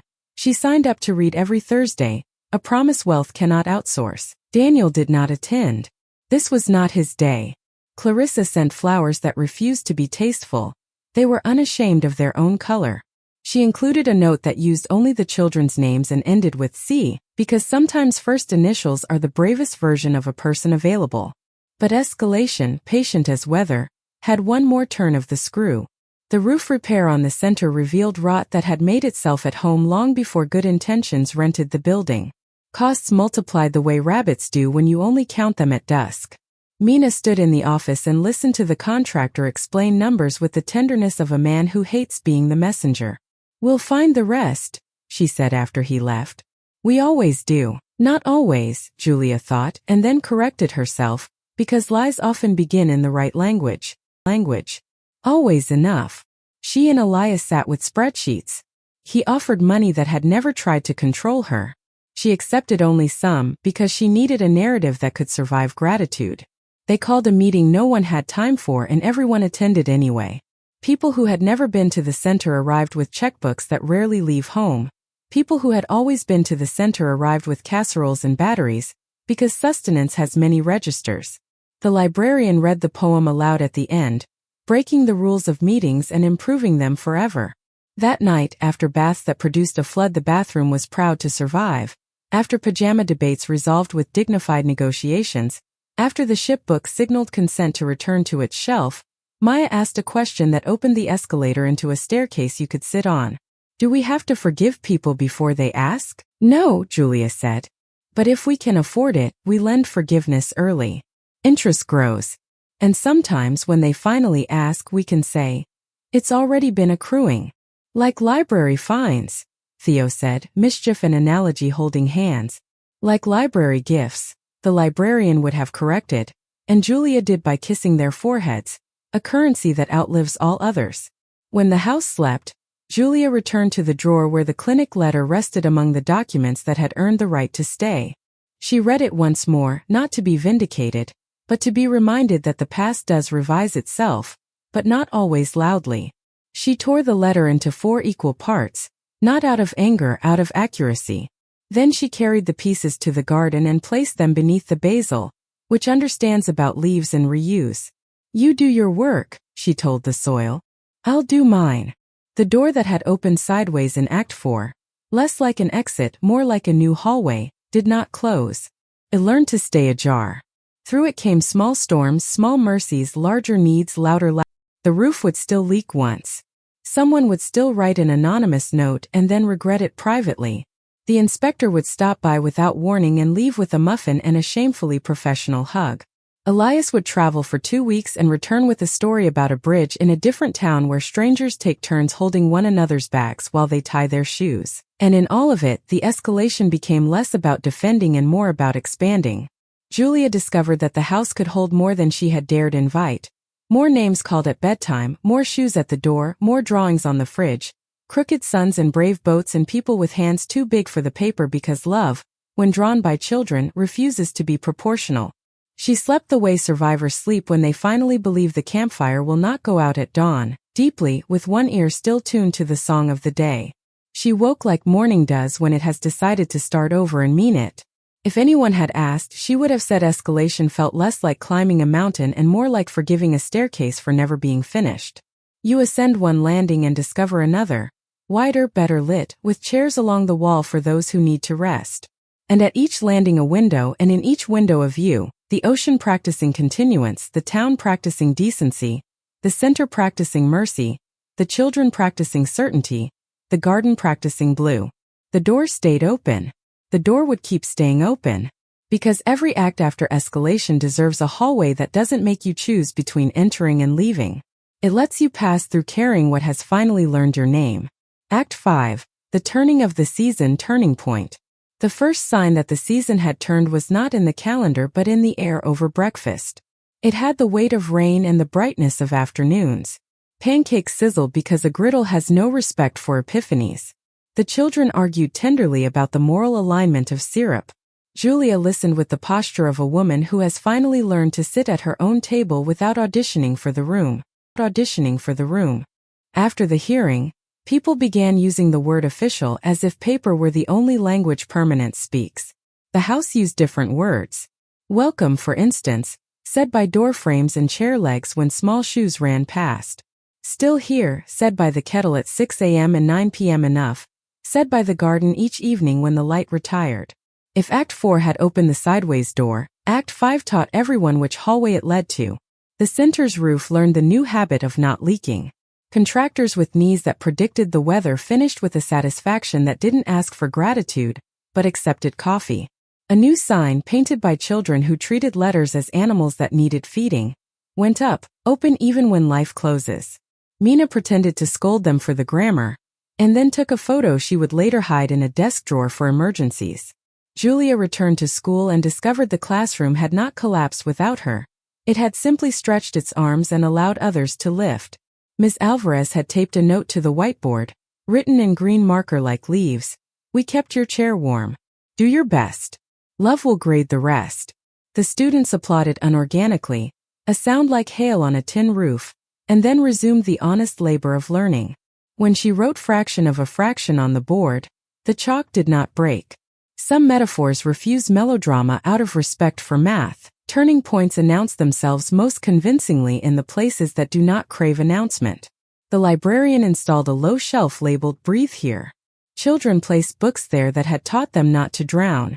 The old fisherman switched benches on the pier, the one that complained less, and told Julia the fish were thinking about us again. Sienna showed up on Thursdays and without ceremony, sat cross-legged on the playroom rug to read aloud, steady as the calendar. She mispronounced nothing, not even sorrow.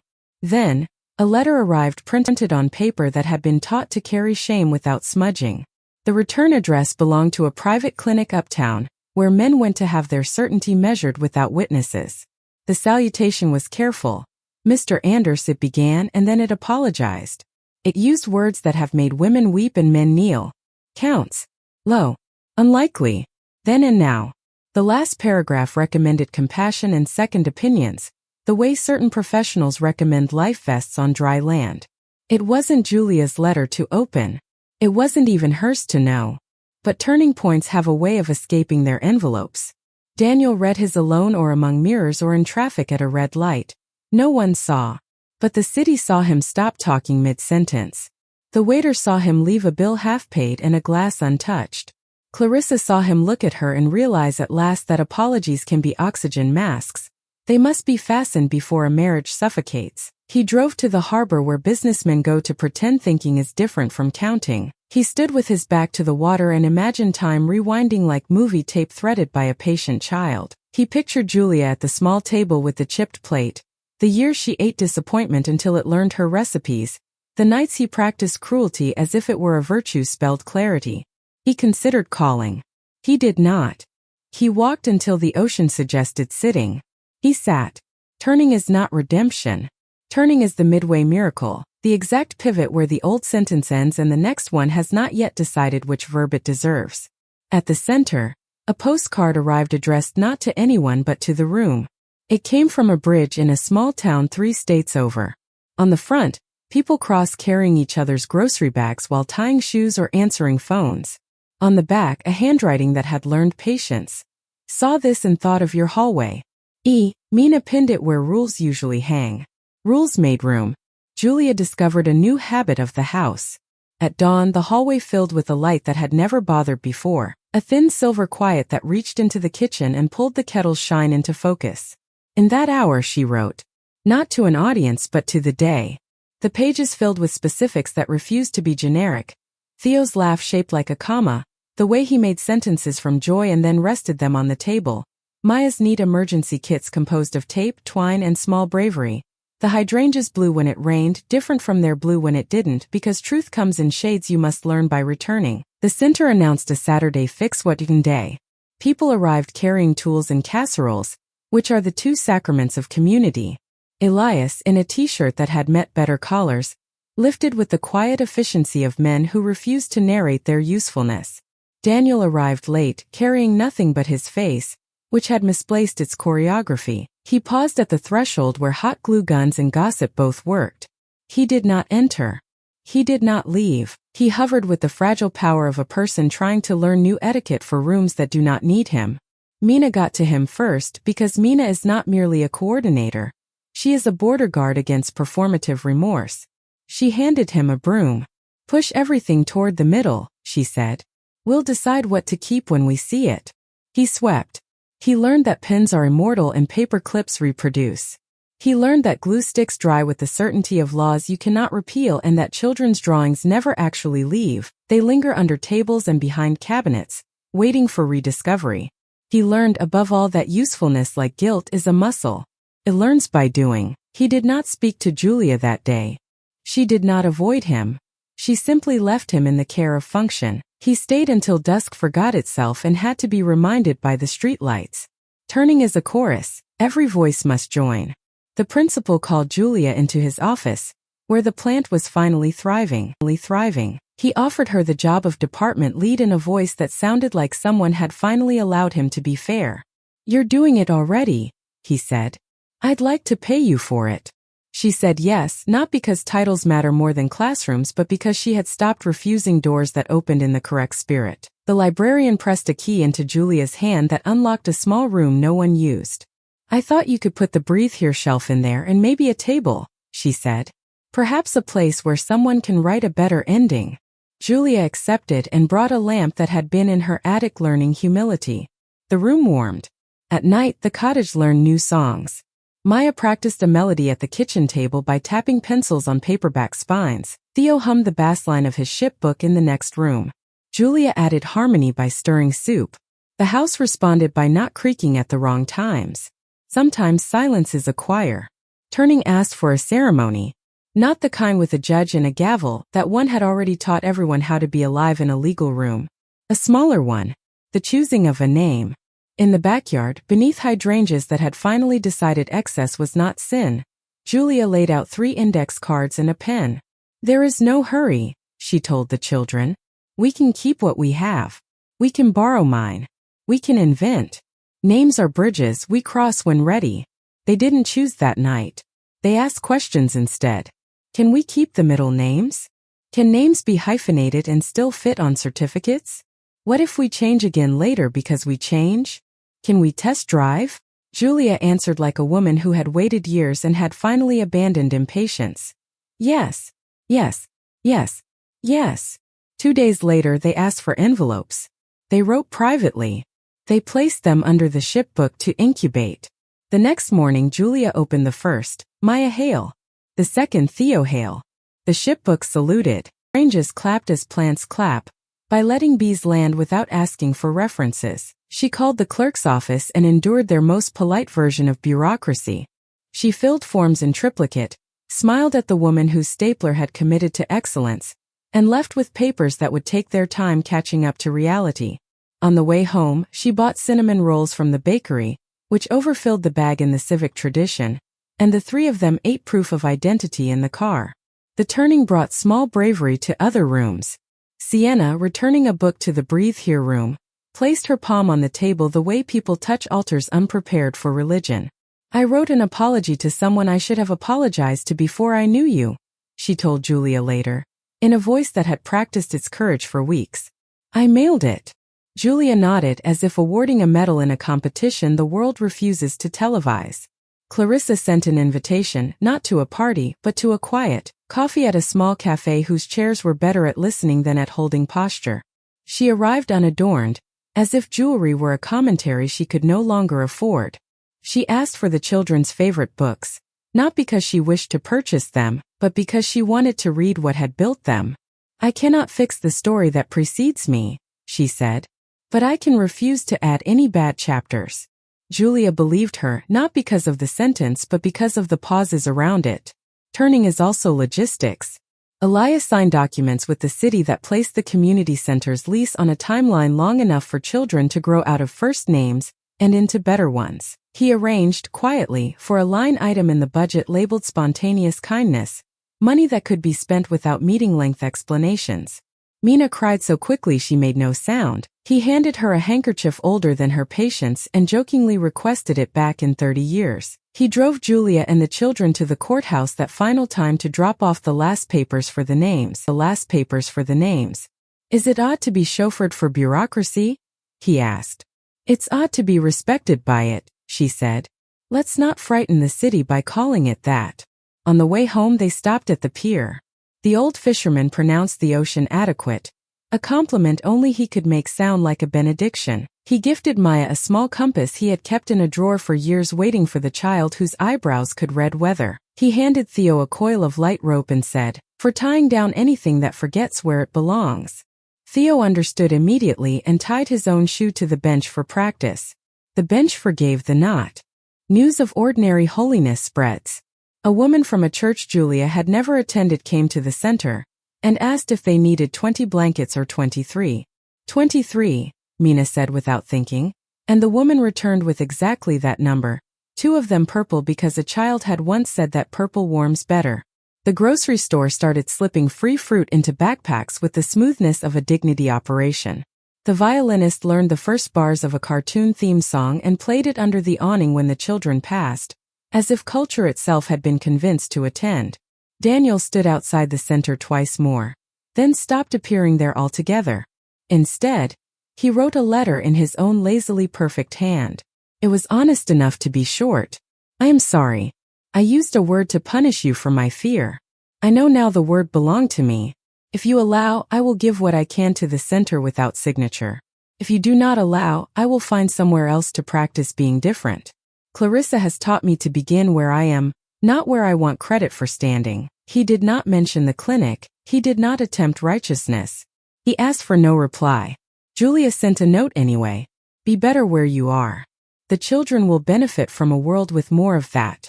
Mina accepted the unsubtle check that followed and bought a refrigerator that hummed forgiveness.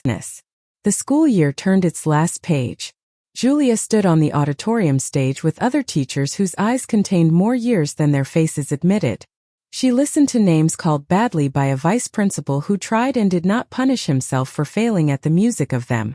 She watched Nora read a paragraph into a microphone, the one about thunder that had made the class look out the window months ago, and she cried publicly in the manner of women who have abandoned modesty in favor of tribute. Summer rehearsed itself.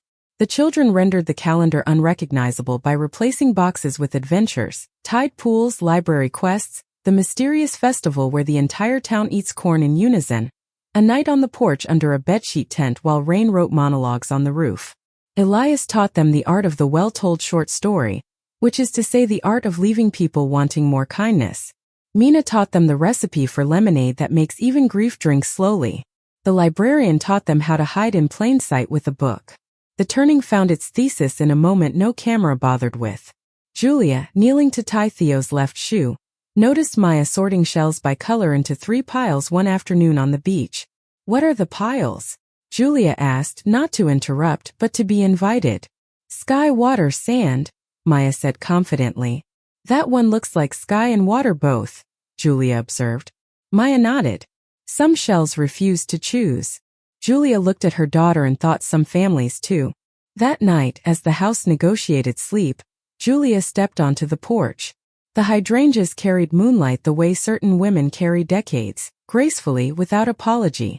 She held the small stone that had traveled through the wedding, through the hearing, through breakfasts where pancakes chose their own theology. She placed it finally on the windowsill, where objects graduate into talismans. Inside, the children's breaths made that quiet evening orchestra, the flute of Maya's nose, the soft drum of Theo's chest.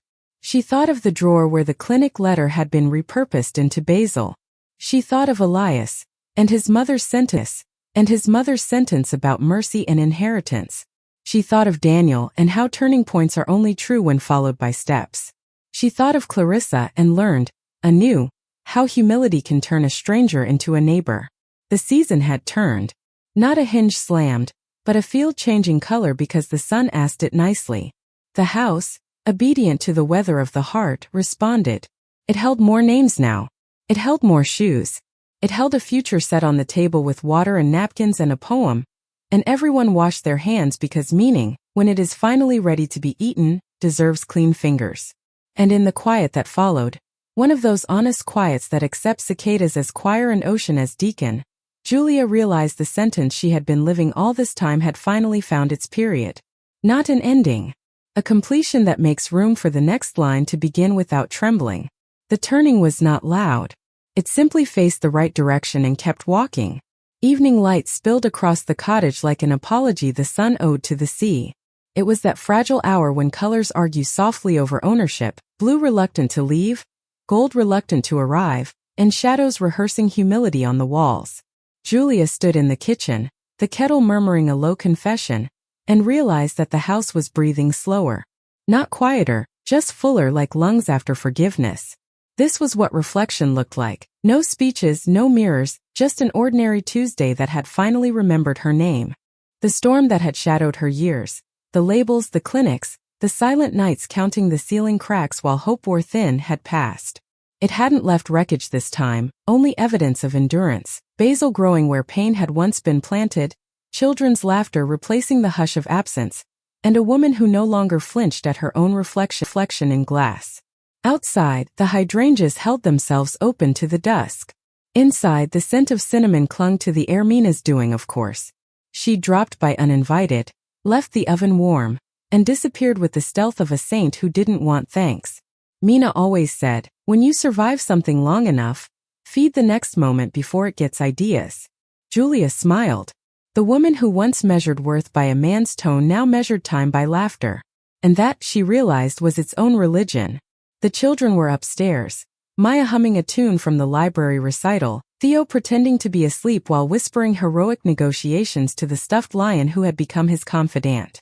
They had learned, quickly and with no fanfare, that safety isn't something you inherit, it's something that watches you back. Julia poured tea and carried it to the porch.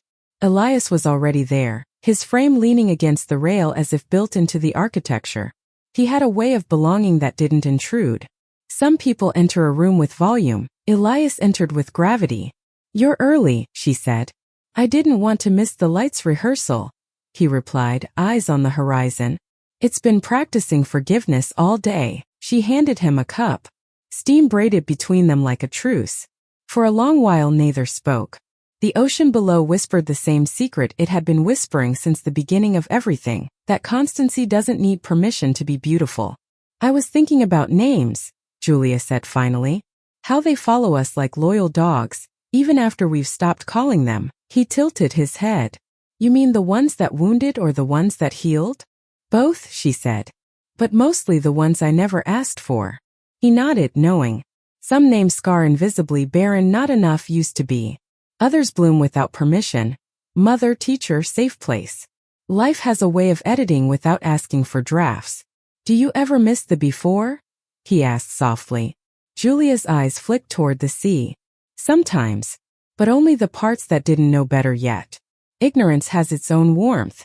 You don't realize it's a fever until you cool. Elias smiled, setting his cup down. Then let's say we're cool now. She laughed, the kind of laugh that doesn't break anything. When night came, reflection deepened its roots. It always does after turning points. It's the body's way of testing the silence to make sure it won't bite. The children had fallen asleep mid-story. The shipbook lay open on Theo's chest, its pages fluttering like a heartbeat learning calm. Maya had drawn constellations in marker on her hands again. She said it helped her remember that to tuck them in not to protect them, but to thank the world for returning them safely. Downstairs, the house felt enormous in its quiet. Every creak carried memory, every shadow felt older but gentler. She lit a single candle and sat by the table, the flame's reflection caught in the windowpane like a twin universe watching back. The reflection in the glass didn't startle her anymore. It wasn't the weary ghost of the woman Daniel had once pitied. It wasn't the trembling shadow of someone measuring love in medical charts. It was her, unrushed, unhidden, unfinished. That kind of peace doesn't shout, it hums low and steady. She opened her old notebook, the one from her clinic days. Inside were numbers, appointments, test results, fragments of hope scribbled like confessions. Cycle 7, try again. Don't cry in the waiting room. Maybe next month. Daniel said it's okay. I don't believe him. She turned page after page until the entries became sporadic, then stopped altogether. Silence had replaced hope for a while there. She touched that gap with the same tenderness she'd used for a scar. It had hurt once, but now it was proof of healing. She tore out one page, the one that read maybe next month, and folded it carefully. When she stepped outside, the wind met her with the same softness Elias had shown earlier. She let the page go. It rose, danced, and vanished toward the sea. No ceremony, no drama, just release. The next morning, Reflection grew legs and walked around the town. At the community center, Mina was already bossing ladders. Sienna arrived with coffee and contrition. Miss Alvarez brought her famously unnecessary cupcakes, and the librarian carried more books than one person should be able to without collapsing. Julia joined them, sleeves rolled up. Reflection had taught her that love was not an emotion, it was a daily labor disguised as simplicity. The children painted a mural on the back wall, a burst of color that refused neatness. It showed a ship in full sail, waves bending into smiles, and a sun with too many rays, each one bearing a name: Mina, Elias, Miss Alvarez, Sienna, the librarian, Julia. At the bottom, in bold messy letters, Maya had written, "Home is what you make loud enough to hear you back." They stood before it when it dried, hands on hips, paint on their cheeks. "It's imperfect," Maya said. "It's ours," Julia replied. "And that's the better adjective." That night, she and Elias returned to the porch. The air had that late summer texture, warm but wise. Crickets held court somewhere unseen. He handed her a letter. "From him," Elias said, eyes low. Julia took it. Daniel's handwriting, neat, practiced, never intimate, looked strange on plain paper. She unfolded it slowly. "I've learned I was wrong about everything that mattered. The word I used to wound you belonged to me, not you. I don't expect forgiveness. I only wanted you to know the truth I was too cowardly to face. You were never empty. I was. You filled the world without me, and that's the first beautiful thing I've ever been sure of. No signature, no address. Just a date and silence." She folded it again and set it aside. "Do you want to?" Elias asked. "No," she said. "That letter wasn't written to me. It was written to who he used to be. I'm not her anymore." He nodded, satisfied. "Then let the tide keep it." They watched as the horizon changed guards, the moon taking over from the tired sun. Reflection, Julia realized, was not nostalgia. It was clarity without bitterness. A mirror that shows the wound and the hands that healed it, both equally honest. Later that week, the town threw its summer fair. Nothing grand, just music, food, and people remembering they liked each other. Julia manned the lemonade stand, Theo managed quality control, and Maya ran around with a camera borrowed from the librarian. Someone played an old record on a portable speaker, a song from her youth, the kind she used to hum while folding hopes into laundry. She didn't flinch this time. She hummed along. Clarissa stopped by carrying paper cups. Her face held less armor now. "They're beautiful," she said, nodding at the children. "They are," Julia replied. "You're welcome to visit the center anytime." "I'd like that," Clarissa said. "Daniel's working on himself." "Good," Julia said simply. "We all are." They clinked paper cups like diplomats. It wasn't friendship yet, but it was peace. That evening, Reflection found its final voice in the smallest of gestures. Theo brought her a drawing, 3 stick figures holding hands, standing under a tree that looked suspiciously like a basil plant. Above them, he had written in his uneven scrawl, "We don't have to be scared of before anymore." Julia traced the words with her thumb, the same way she used to trace negative test results years ago, except now the feeling was reversed. Where once there was emptiness, now there was presence. Where once she chased motherhood like a finish line, now it arrived like breath. Constant, effortless, unearned but undeniable. She hugged him, and for a moment all timelines collapsed. In sterile rooms, the woman who stood defiant at a wedding, the woman now sitting with paint still on her fingertips, they became one. Whole at last. That night, when the children slept and the sea inhaled its salt, Julia stepped outside one last time before bed. The porch swing creaked its approval. The basil swayed. The stars had scattered themselves like punctuation marks across the black sentence of the sky. She whispered into the night, not to anyone but to everything, "I understand now." Reflection wasn't about looking back. It was about finally seeing how the past hadn't been a chain but a bridge, how forgiveness had built rooms larger than pain, and how love, once given permission, never leaves. The wind, in reply, lifted her hair like a hand on a shoulder. The ocean whispered back the only word it ever repeats, "Continue." And so she did. Morning rearranged itself into a promise and then kept it, not loudly, not with banners or brass. Just the quiet choreography of a house that had learned its people and loved them on schedule, kettle before sunlight, footsteps that could tell who they belonged to by the weight of hope, the first laugh breaking the silence like a loaf. The sea wore its weekday voice. The hydrangeas practiced blue as if tomorrow were watching. In the kitchen, Julia wrote a list not because she feared forgetting, but because remembering had become its own devotion. The list had breadth and humility: today's lesson plan, dropping the name change certificates to be embossed, the contractor's second look at the center's west gutter, a meeting with the librarian about a Breathe Here annex, a casserole for Mrs. Dallow, who had slipped and insisted on healing by baking, and an evening appointment labeled with a single letter. She didn't underline it. She didn't need to. Maya entered like composition, tidy in her purpose, hair braided with the seriousness of someone about to distribute joy responsibly. Theo followed like improvisation, shirt askew, socks arguing with each other, arm as if it had paid the mortgage. "Do anchors get bored if the boat never leaves?" Theo asked, climbing onto a chair as though chairs are islands you must conquer. "Anchors rest on behalf of everyone else," Julia said, sliding a plate toward him. "Rest is a profession." Maya accepted her own plate and rotated it a quarter turn, a ceremony left over from older rooms where symmetry negotiated with worry. She caught herself, laughed, and left it off-kilter on purpose. "Practice," she explained, "for whatever tries to tilt us later." Julia saluted with a wooden spoon. "Carry on." Resolution does not announce itself as a finish line. It reports to work with a lunchbox. It shows up when the mail is full of ordinary. It decides to be faithful to small tasks so the larger ones have a map. At school, room 12 had learned to arrange itself around purpose.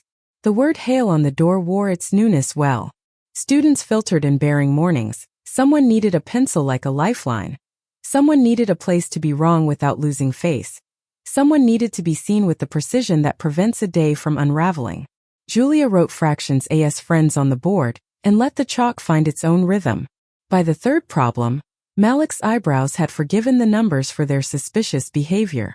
By the fifth, Nora raised her hand to explain a step and used the kind of metaphor adults pretend to invent. "It's like cutting a pie that already knows how many plates you brought." After dismissal, the principal caught Julia in the hallway, smiling the way men do when the world has allowed them to choose fairness without fanfare. "We'll pilot your Breathe Here hour next week," he said. "No grades. Just breathing. Parents already love a thing that doesn't ask for money." "And the room?" she asked. "The one with the window that looks like a postcard," he answered. "I bribed the custodian with brownies. He said he'd move the old filing cabinets and whispered that he never trusted them anyway. She thanked him with the restraint of a woman who knows public gratitude is an expensive currency. He waved it off. "You're just teaching us how to be better. We should pay tuition." On the walk to the center, the ocean apologized for nothing and the town agreed to forgive everyone who had not yet aired today. The center's door stuck slightly, the wood swollen with humidity and stubbornness. Mina shoulder-checked it with professional love. Inside, Resolution had been laying bricks without permission. New shelves along the back wall held crooked stacks of crayons in dignity. The west gutter, once convinced it was a waterfall, had returned to its job description thanks to a man in a cap who refused to be thanked and wrote his invoice in pencil as if it were a question. "We received a grant," Mina announced, brandishing an email printed in font size 14, as if louder were clearer. "From a foundation with 7 names. Elias swears he didn't make them up. It covers after-school snacks, weekend kits, and, get this, books that children can keep without returning. We are legally allowed to lose things on purpose." "Then we'll practice," Julia said. Maya and Theo ran to the playroom where the mural had dried into permanent audacity. Their ship cut the middle of the wall with an agreed-upon grace. Kids added names to its sails, because a vessel has a job and a neighborhood. "Meeting at 4, Mina reminded. "The roof contour. Also, a woman named Sienna called. She's signed up every Thursday through autumn." She sent a text that said, "I don't want applause. I want a schedule. I say we believe her until she fails us, and then we forgive her once. Twice," Julia said. "If the second failure is more creative than the first." They worked. Work is one form of prayer and fewer people object to it. Maya sorted colored pencils according to the democratic process of which ones are still useful. Theo aligned chairs in a zigzag because he had discovered that straight line, whereas zigzags offer options. Julia read with 3 children who had mastered the art of pretending not to care. By page 4, they did not have to pretend. A delivery arrived. Flat boxes, brown and full of possibility. The labels said folding tables, but the reality said additional surface for moments.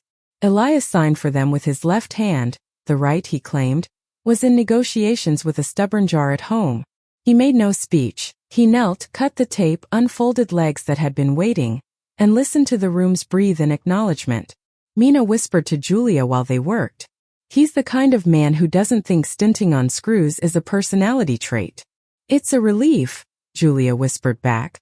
If Resolution were a calendar entry, it would read, "Small braveries recurring."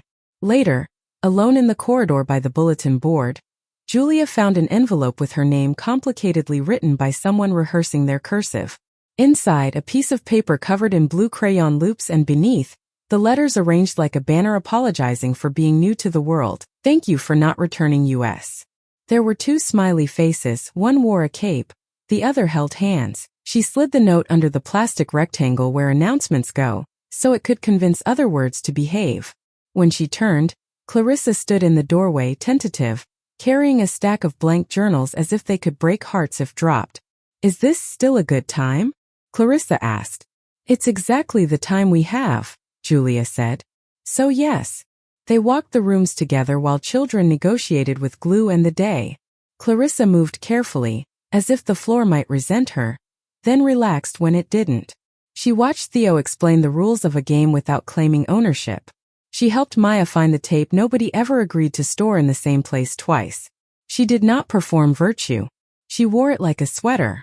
"Daniel has been different," she said finally. The sentence did not ask for praise. "He goes on walks where he keeps not calling me to tell me he is thinking. I think he is thinking." "That's new for some men," Julia said, and Clarissa smiled despite herself. "He sent a donation," Clarissa added. "Anonymous. I recognized his handwriting on the check when the bank made a face." "We accept anonymous," Mina called from behind a stack of chairs. "We just don't allow it to be a disguise." Clarissa nodded. "I told him boundaries are not punitive. They are furniture, and furniture keeps rooms useful," Julia said. "Tell him to keep moving the chairs until they make sense." Clarissa hesitated at the doorway when she left. "You don't have to forgive him in front of me," she said softly. "I don't have to forgive him in front of anyone," Julia replied. "But I also don't intend to hate him in front of myself." Clarissa exhaled, a small relief that door learning to open without squeaking. "If you ever need a ride, Amelia," she stopped. "I'm learning to offer what people ask for instead of what makes me feel useful. I'll let you know," Julia said, because vows are heavier than favors. By late afternoon, the contractor, the cap with the pencil, delivered a verdict on the roof curve. "It's not an emergency," he said, voice shaped by years of refusing panic. It's a reminder. We'll patch now, plan later. Whether we'll try again. We will win on points. I like points, Mina said, writing win on points on the whiteboard with the permanency of a doctrine. The meeting dispersed into errands. Children were collected by the day. The building exhaled its gratitude in burrs and clanks. Julia locked the supply closet and found Elias in the hallway practicing the delicate art of restraining helpfulness. You promised scandalous pastries, she said. I also promised water pretending to be fancy, he replied, lifting a bottle with a label that used both a vowel they could not pronounce. I am occasionally a man of my word. They drove up the coastal road with the windows half open, wind cutting the music into confetti. The cliffside looked like a sentence that had decided periods aren't inevitable. He parked at a turnout the town pretended not to know so the view could remain accessible to those who listened for it. They ate pastry with the solemnity good sugar demands. He tore his in half and traded without asking, correctly predicting her preference for the side with more evidence of care. How long have you been doing this? She asked. What, arriving in old cars with food and repairs? He grinned at the horizon. Since I grew out of the kind of philanthropy that confuses naming rights with love. My mother used to say, make the check out to dignity first, then pick your charity. I'm still writing that one. She folded the bag, collecting crumbs like anecdotes you don't want to waste. And when you're not rescuing gutters and budgets, I listen, he said. To rooms. To people who need to say a thing for the third time before they believe themselves. To the part of me that still thinks money should make me interesting. I shush it with chores. You're very bad at speeches, she said, laughing. Thank you, he replied. It took work. They sat without discussing definitions. The sea made its case for continuing. A gull punctuated their quiet with the well-placed profanity of flight. Julia, he said finally, voice unhurried. I am here, she finished, not as correction but as invitation. For now, that's the only claim either of us needs to make. He took the boundary like a man grateful for a map. Then I am here. He set his hand on the railing. Not hers, the closeness deliberate, the distance respectful. On the drive back, dusk decided to practice purple. In town, windows lit in the choreography of dinner. The cottage waited the way true places do.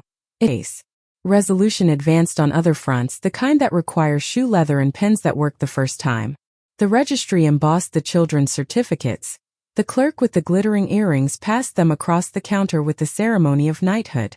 You may now correct everyone's pronunciation with authority, she said to Maya, who accepted the charge as if it had clauses and a seal. Theo asked if he was allowed to sign his name with extra loops to make it weigh more. That's not how weight works, the clerk said dryly.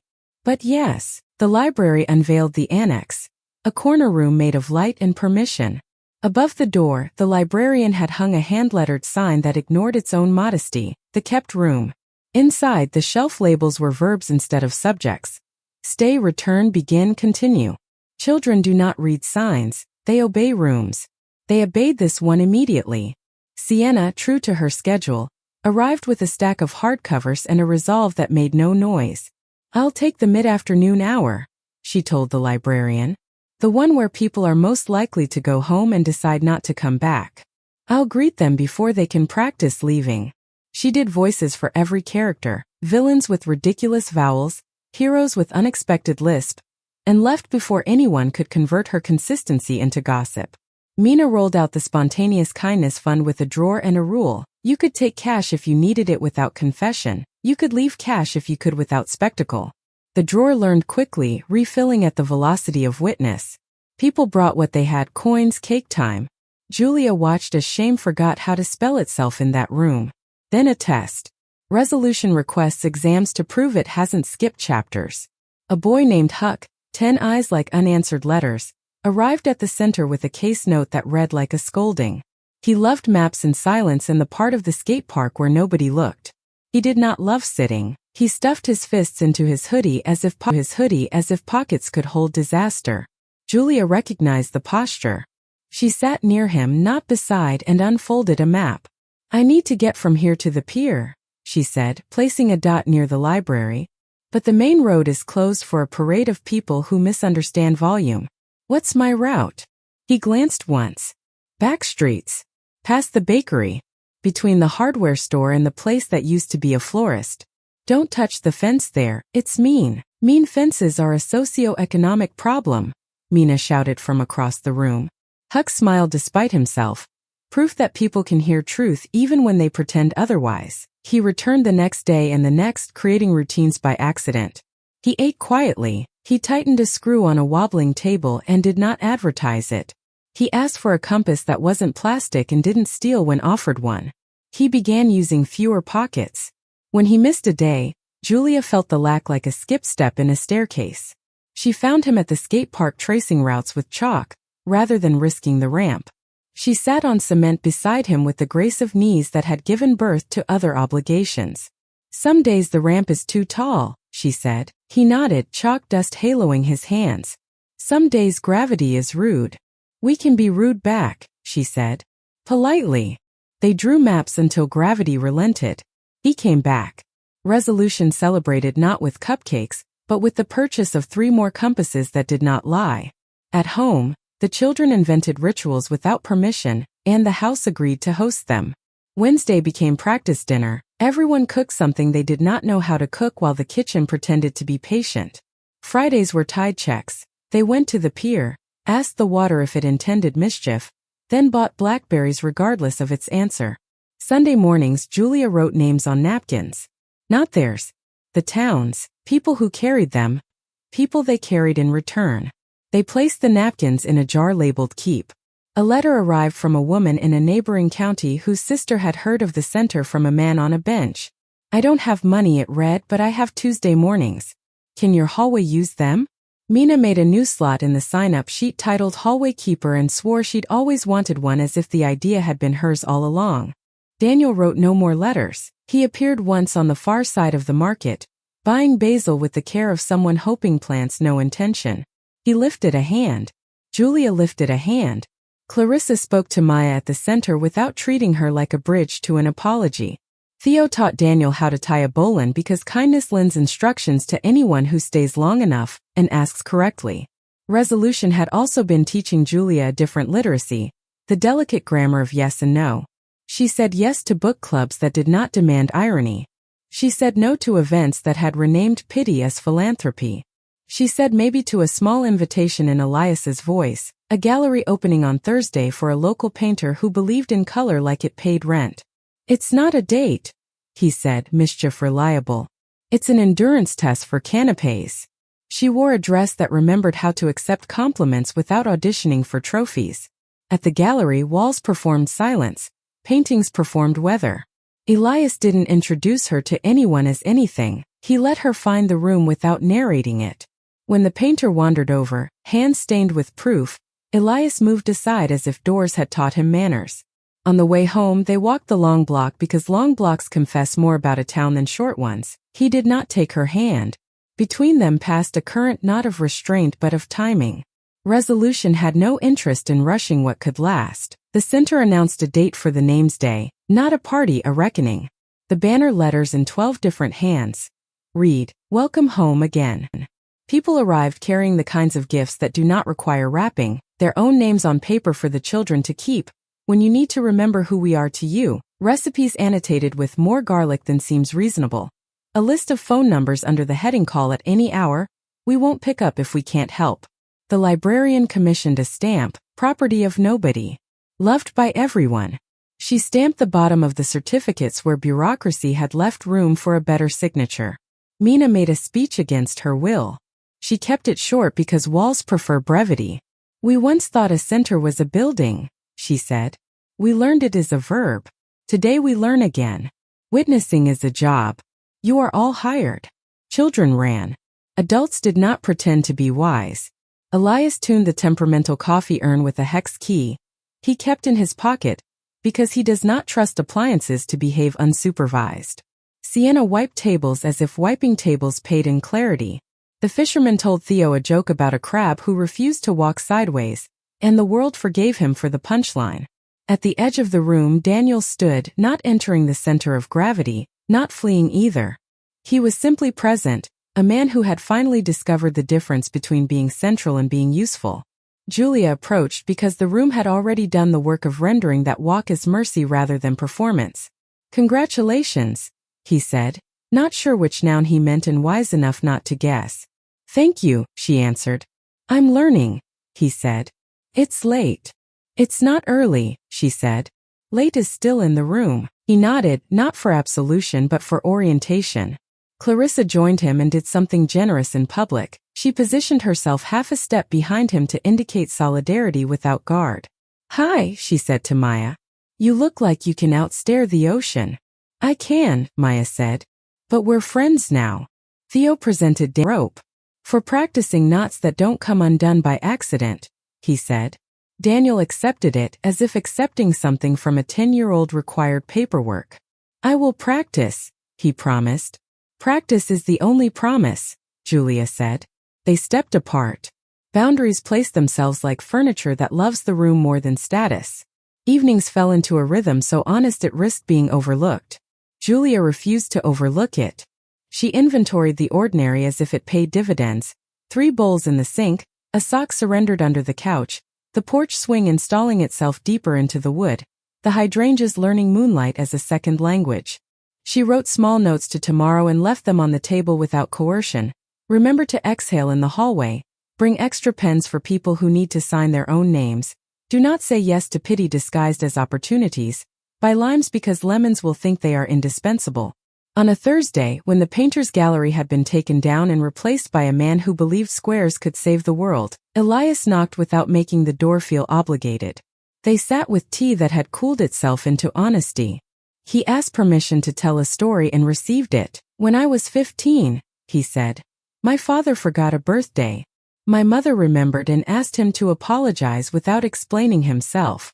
She said, 'If you recruit context for your sins, they will unionize.' I've been trying to keep apologies short ever since." Julia laughed softly. "Your mother sounds like a good counselor disguised as a woman with errands." "She was," he said, somewhere he didn't ask her to join. Silence became a hand on the back, guiding without pressure. "What are we doing, Elias?" she asked finally, not to demand, but to make sure the floor could take their weight. "We are standing in a room," he said. "We are checking the load-bearing walls. We are choosing where the light falls. When you're ready, we'll move a chair. Maybe 2. She accepted the architecture. She didn't ask for a timeline. She only noticed that her chest did not tighten when he spoke of we. That was new. Resolution is measured by which pronouns no longer alarm you. The test, the tender one, came at midnight on a rain day that had forgotten how to stop. Theo woke with the wordless panic of a boy whose dream had borrowed old thunder. He stood at the doorway, hair startled by sleep, the shipbook clutched to his chest like proof. Julia did not say, "There's nothing to fear." She said, "I see it." He crawled into the middle of the bed and arranged himself like someone who understands treaties. Maya arrived moments later, General's face soft with civilian concern. She tucked herself under Julia's arm and placed her palm on her brother's shoulder, a tiny anchor that had read the manual and skipped to the final exam. "Tell us the thing that makes night behave," Maya said. Julia told them a story about a lighthouse that refused to be lonely. It had discovered ships listened better when the keeper sang to himself. She described a harbor that learned to be patient with boats that overestimated their own endurance. She said the word home enough times for it to choose the room. Their breathing synced. The rain remembered it carried crops, not causes. She lay awake longer than they did, not from fear, but because gratitude sometimes asks to be walked around like a field dappled with evidence. In the dark, she forgave again the calendar that had once been her tyrant. She forgave biology which had been taught to hate being blamed. She forgave the furniture of the old apartment for holding echoes long after tenants should have been evicted. She forgave herself, finally, for believing that longing is the same as failure. Resolution has a shape, it looks like a spiral returning but higher. The next days repeated themselves with improvements. The center's roof held during a dramatic rain. The kept room hosted a girl who wrote her first letter to a mother she had not seen in 3 years and did not collapse from the weight of it. Sienna missed a Thursday and then came the next day without explanation and the apology stayed in her pocket. The principal caught a boy cheating but gave him a new test that measured courage instead. Mina yelled at a stapler and then hugged the nearest person because both were justified. The town practiced being decent in an unphotogenic way. People returned shopping carts. People taught each other's children to look for the crosswalk. People left the center's drawer heavier at the end of the day than at the beginning, even when the day had been hard. The violinist learned to play badly on purpose so children could feel useful correcting him. The fisherman pretended he needed help with a knot until Theo arrived with the rope. One evening, Julia stood on the pier watching the tide and thought of the woman who had arrived here with an apartment's worth of silence and a heart full of instruction manuals that had never helped. That woman had been faithful to a script that did not know her name. She blessed her without nostalgia. They were related but not identical. She sent that woman a postcard in her mind. We made it. The room is larger than either of us thought. Rest now. I will do the caring. When she turned, Elias stood at the foot of the pier, as if summoned by verbs. He raised an eyebrow, asking without asking. I was telling the past to go to bed, she said. Did it listen? He asked. It's learning the routine, she said. They walked home together, not touching, close enough to recognize the same street lamp shadows. At the gate, she reached for the latch and then didn't. She looked at him the way a house looks at a chair before deciding where to place it. Come in, she said. For tea. He understood the furniture of the invitation and stepped inside accordingly. In the kitchen, he dried cups while she washed, then reversed because agreements should be flexible. They did not discuss futures. They made a present so competent that tomorrow would have to try hard to ruin it. Before he left, he glanced at a bar of napkins on the table, the one labeled Keep. Am I in there? He asked, aiming for levity and landing somewhere else. You've been in there longer than you think, she said. He nodded, the kind of nod that can be placed carefully on a shelf and picked up later without dusting. Resolution, well-fed, asked for one more scene before the day turned, a small gathering under the hydrangeas with neighbors who had learned the art of arriving without being dramatic. They brought folding chairs that had seen decades and refused to complain. Someone played a guitar as if the strings were coins that had to be spent kindly. Kids ran in orbits that did not collide because room had been made. Mina gave a toast that wasn't a toast. I love a town that can recognize the miracle of a functional gutter. The cheers were unreasonable and therefore pure. The librarian slipped Julia a book with a note pinned inside. You don't need this story, but it would like to meet you anyway. Sienna delivered napkins as if delivering mail. The principal danced in the manner of a man who has filed too many papers and survived. Clarissa arrived late with a basket of peaches and a look that suggested relief at choosing right over spectacle. Daniel stood far enough back to prove he had learned depth. When the sun lowered itself like a blessing, Maya climbed the porch steps with a clipboard and the authority of a magistrate. Tonight's inventory, she announced. We have 1 porch swing in compliance, 2 children allowed to stay, 6 adults practicing decent, 1 ocean behaving, 73 fireflies, future optional but recommended. Everyone applauded because counting is a kind of prayer. As the first stars performed their ancient job, Julia felt the act change registers. The conflicts had not fled, they rarely do, but they had accepted their demotions. Sorrow still had a desk at the far end of the room. It simply no longer ran the meeting. The work of mending had ceased to be triage and become craft. She looked at the faces she had learned to trust, their edges softened by dusk, their stories stacking like bread on a table no longer rationed.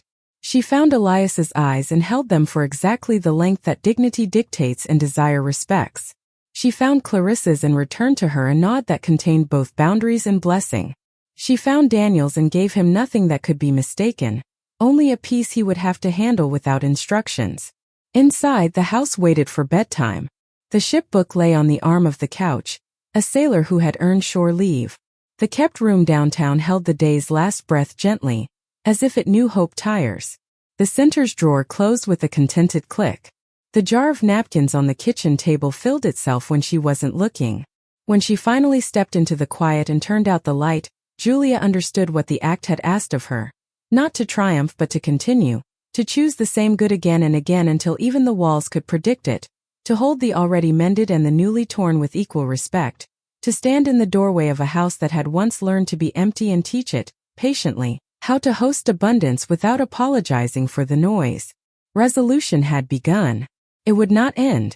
It would instead become habitat. And somewhere just beyond the hydrangeas, The night opened a small door for what comes next. The truth that does not flinch at its own reflection.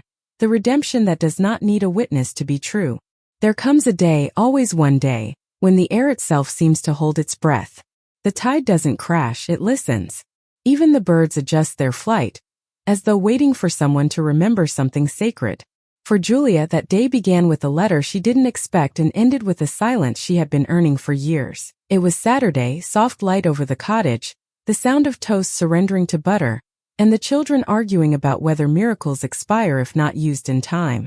Mina had taken the morning off, declaring her absence an act of protest against paperwork. The house felt peaceful in that precarious way peace sometimes does. Too calm, as if watching to see what comes next. The letter lay on the porch table when she stepped outside. Her name written neatly. The handwriting unmistakable. She didn't rush to open it. She made coffee first, let the steam lift, let herself be still. When she finally unfolded it, there were only 2 lines. I met the doctor. I understand now. I am sorry I named your silence wrong.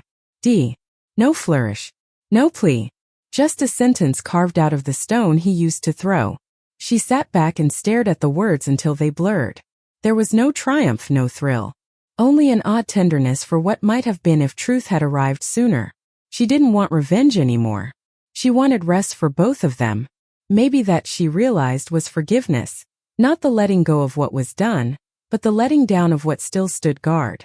She took the letter inside and placed it in the jar of napkins. Not to preserve it, but to dilute it, so that his apology would rest among lists of groceries and birthday notes and reminders to buy limes. She whispered, "You belong to ordinary now." And somehow that felt right. Later that afternoon, the town gathered by the pier for the first festival of small good things, Mina's invention, born out of paperwork rebellion. The community center hosted it with the modest grandeur of a place that had learned not to be surprised by joy. Tables lined the boardwalk, each labeled with humble nouns. Thanks, stillness, courage, bread. The rule was simple: you could take one, you could give one. Nobody left empty-handed. The children ran booths like entrepreneurs of kindness. Maya gave out folded paper hearts. Theo handed tiny compasses made from bottle caps and magnets. To remind people, he said solemnly, that loss doesn't mean done. Sienna read aloud between the gusts of sea air, her voice low but steady. Elias fixed a string of lanterns that Mina shouted instructions like a general of gentleness. And Daniel came. Not as an intruder this time. Not as a ghost. As a man who had run out of ways to defend himself. He didn't look around for Julia. He walked straight to the bread table, took a slice, broke it in half, and handed it to Clarissa before taking a bite himself. That was the whole apology, in front of everyone, spoken in action rather than argument. Julia watched from across the pier, Elias beside her. She didn't move. She didn't need to. She simply nodded once, to no one in particular, as if marking attendance in the ledger of closure. Elias followed her gaze. You could have destroyed him, he said quietly. I almost did, she answered. But I would have had to keep the ruins. Then what will you keep? He asked. Just the lesson, she said. And the light. At sunset the pier glowed, the sea catching fire in that slow, benevolent way light forgives everything it touches. Children danced to songs they only half knew. Mina laughed too loudly and refused to be embarrassed. Clarissa brought lemonade and made the rounds with unguarded ease. The community had learned to speak fluently in second chances. Elias turned to Julia. You ever notice, he said, how the world redeems itself in whispers? Maybe that's why we miss it so often, she said. We keep waiting for trumpets. The breeze carried the scent of salt and dough and rain waiting offshore. Somewhere beyond the laughter, Daniel began helping Theo fix a fallen lantern. Maya joined them, supervising like a captain watching her crew tie the sky back together. Julia closed her eyes for a moment. The past flickered through her like slides in an old projector. Sterile the echo of accusations she'd memorized. And then just as quietly, all of it dissolved into something lighter. Not gone. Just forgiven into usefulness. When she opened her eyes, she realized everyone she loved was somewhere within sight. That, she thought, is the rarest kind of miracle, the one that stands still long enough to be counted. Elias reached for her hand, not as a question but as a statement. She let him. The kind of redemption that matters doesn't need permission. It only needs timing. I thought healing would feel like an ending, she whispered. He smiled. It never does. It feels like a room you forgot you built. They stood there until the lanterns lit fully, their reflections trembling on the water like small obedient stars. That night, after the festival quieted and the town folded itself back into homes, Julia tucked the children into bed. Maya's hands were still stained with marker hearts. Theo's compass lay on his nightstand, already pointing home. She watched them sleep, memorizing the rhythm that used to be a prayer and was now just life. She stepped onto the porch barefoot. The air still carried laughter, faint but warm. Across the street, Daniel and Clarissa's porch light flicked off. For once it didn't sting. It simply meant the world was moving correctly forward. She looked up. The stars had arranged themselves in a pattern she'd never noticed before. Maybe they'd always been that way. Maybe you just have to lose enough before you can finally see alignment. The hydrangeas nodded in the breeze, moonlight thick on their petals. The porch swing creaked a soft amen. And Julia whispered the truest words she'd ever known. We are all what we survive. And what we choose to become after. The morning after the festival, the town smelled of sugar, sea, and forgiveness. Everything shimmered as if rinsed overnight. The street lamps damp, the posters curling on wooden poles, confetti sticking to asphalt like soft defiance. Even the sky looked rested, as though the storm that had once hovered over this woman's life had finally found another horizon. Julia woke to quiet. Not the absence of sound but the presence of peace, a hum in the wall, the kind that only happens when everything is in its right place for once. Theo was still asleep, hand tangled in the curtain. Maya's blanket had migrated to the floor, proof of dreams too big for fabric. For a long time Julia stood in the doorway watching them breathe, the same two heartbeats that once had not been possible. She had been called barren. Now the word itself felt prehistoric, like a language no longer spoken. The children had rewritten it, one laugh at a time. They were not proof. They were purpose. She brewed coffee not because she needed caffeine, but because ritual is how peace maintains its rhythm. Outside, the hydrangeas glowed faintly blue, their petals slick with dawn. The sea was quiet, waiting for her. She walked out barefoot, holding her mug with both hands as if warming the morning itself. The air was cool enough to remind her she was alive. And when she looked toward the horizon, she saw it again, that particular light that only follows the last act of forgiveness. It had no color she could name, only a feeling enough. The town carried on, changed but still human. The festival's paper lanterns had survived the night. Children collected them and released them over the pier again, a morning encore. The bakery sold out of cinnamon rolls before noon. The fisherman whistled his old tune but added a new verse. The librarian installed a shelf labeled "Return Too Late, but Welcome Anyway," and said it was inspired by everyone who'd ever tried again. The community center opened early, sunlight spilling across the floor where the mural ship still sailed. The sign that had once said "Open even when life closes" now had a small addition, painted by Maya in careful blue letters. We mean it. Mina found Julia there, wiping the counter. You should have stayed home, she said. I like opening, Julia replied. It's the 1 hour of the day that still feels like a beginning. Mina handed her a brown envelope. A man came by at dawn. He didn't recognize the handwriting. Inside was a check, no message, no flourish. Just a number large enough to secure the center for another decade. The signature, anonymous, written in Daniel's hand. Julia exhaled. Not surprise, not emotion. Just release. She folded the envelope, tucked it into the drawer labeled "Spontaneous Kindness" and whispered, "Let it do better work than he ever did." Mina didn't ask questions. She just squeezed Julia's arm once like punctuation. Some debts you pay in usefulness, she said. That's the good kind. By afternoon, clouds began rolling in, the kind that announced change without menace. The center buzzed with life. Children built forts out of cardboard and imagination. The violinist tuned under the awning, inventing new scales to honor ordinary heroes. The old fisherman brought sandwiches no one ordered and insisted they be eaten before the world noticed generosity. And in one corner, Elias hammered a nail into the wall, a small wooden frame for the mural's dedication. Julia walked over, hands dusty with chalk. What's it say? He stepped aside. The plaque read, For everyone who ever thought the story was over before the sky began again. She looked at him, quiet but seen. You wrote that. He shrugged. Borrowed it from the air. You're terrible at pretending, she said. He smiled. You're good at forgiving air. The silence between them was no longer hesitant. It was mutual ground, two lives standing comfortably in the same light. Evening came slowly, carrying with it the sound of the sea rehearsing tomorrow. Julia closed up the center, turned off the lights one by one, and stepped into the cool dusk. The sky was streaked with violet, the same shade as the hydrangeas when they were happiest. She walked down the boardwalk, where laughter echoed faintly from the cafe.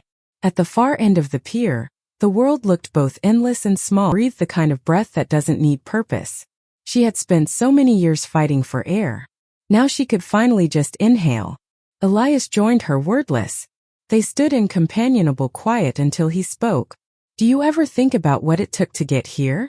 All the time, she said. But now it feels like it happened to someone else. It did, he said. You became someone else. She nodded, eyes on the sea. Then maybe I finally became her. They stayed there until the tide touched the pylons and the stars began to appear. One, then another, then all at once, as if the sky were remembering how to stay. That night, Julia wrote her final entry in the notebook. No long letters this time, no self-addressed courage. Just 3 words: we kept going. She left the notebook open on the kitchen table, the candlelight brushing across its page like a blessing. Maya had left her drawing from the festival beside it, a paper sky full of lanterns, each one labeled with words like trust, belonging again. Theo had scrawled something on the bottom corner, no storm forever. Julia smiled. The children had said everything there was left to say. She stepped onto the porch one last time that night. The world was quiet but awake. The porch swing waited, the hydrangeas leaned in. The sea performed its lullaby. Somewhere behind her, she heard the soft rattle of the front door closing fully. Not an ending, just the sound of something sealed whole. There's a stillness that only comes after the last chapter, when the story exhales. The house breathes. The waves rest. The sky stays. And in that quiet, one voice, steady, older, free, says what truth has been trying to say all along. He called me barren once. But the world had other plans. I was never empty, just waiting for the right kind of life to arrive. And when it did, it brought laughter, forgiveness, and a sky that never left. The camera would fade upward now, past the cottage, past the hydrant town stitched together by kindness, until only the ocean and the horizon remain. The same horizon where it all began, still shimmering, still alive, still hers.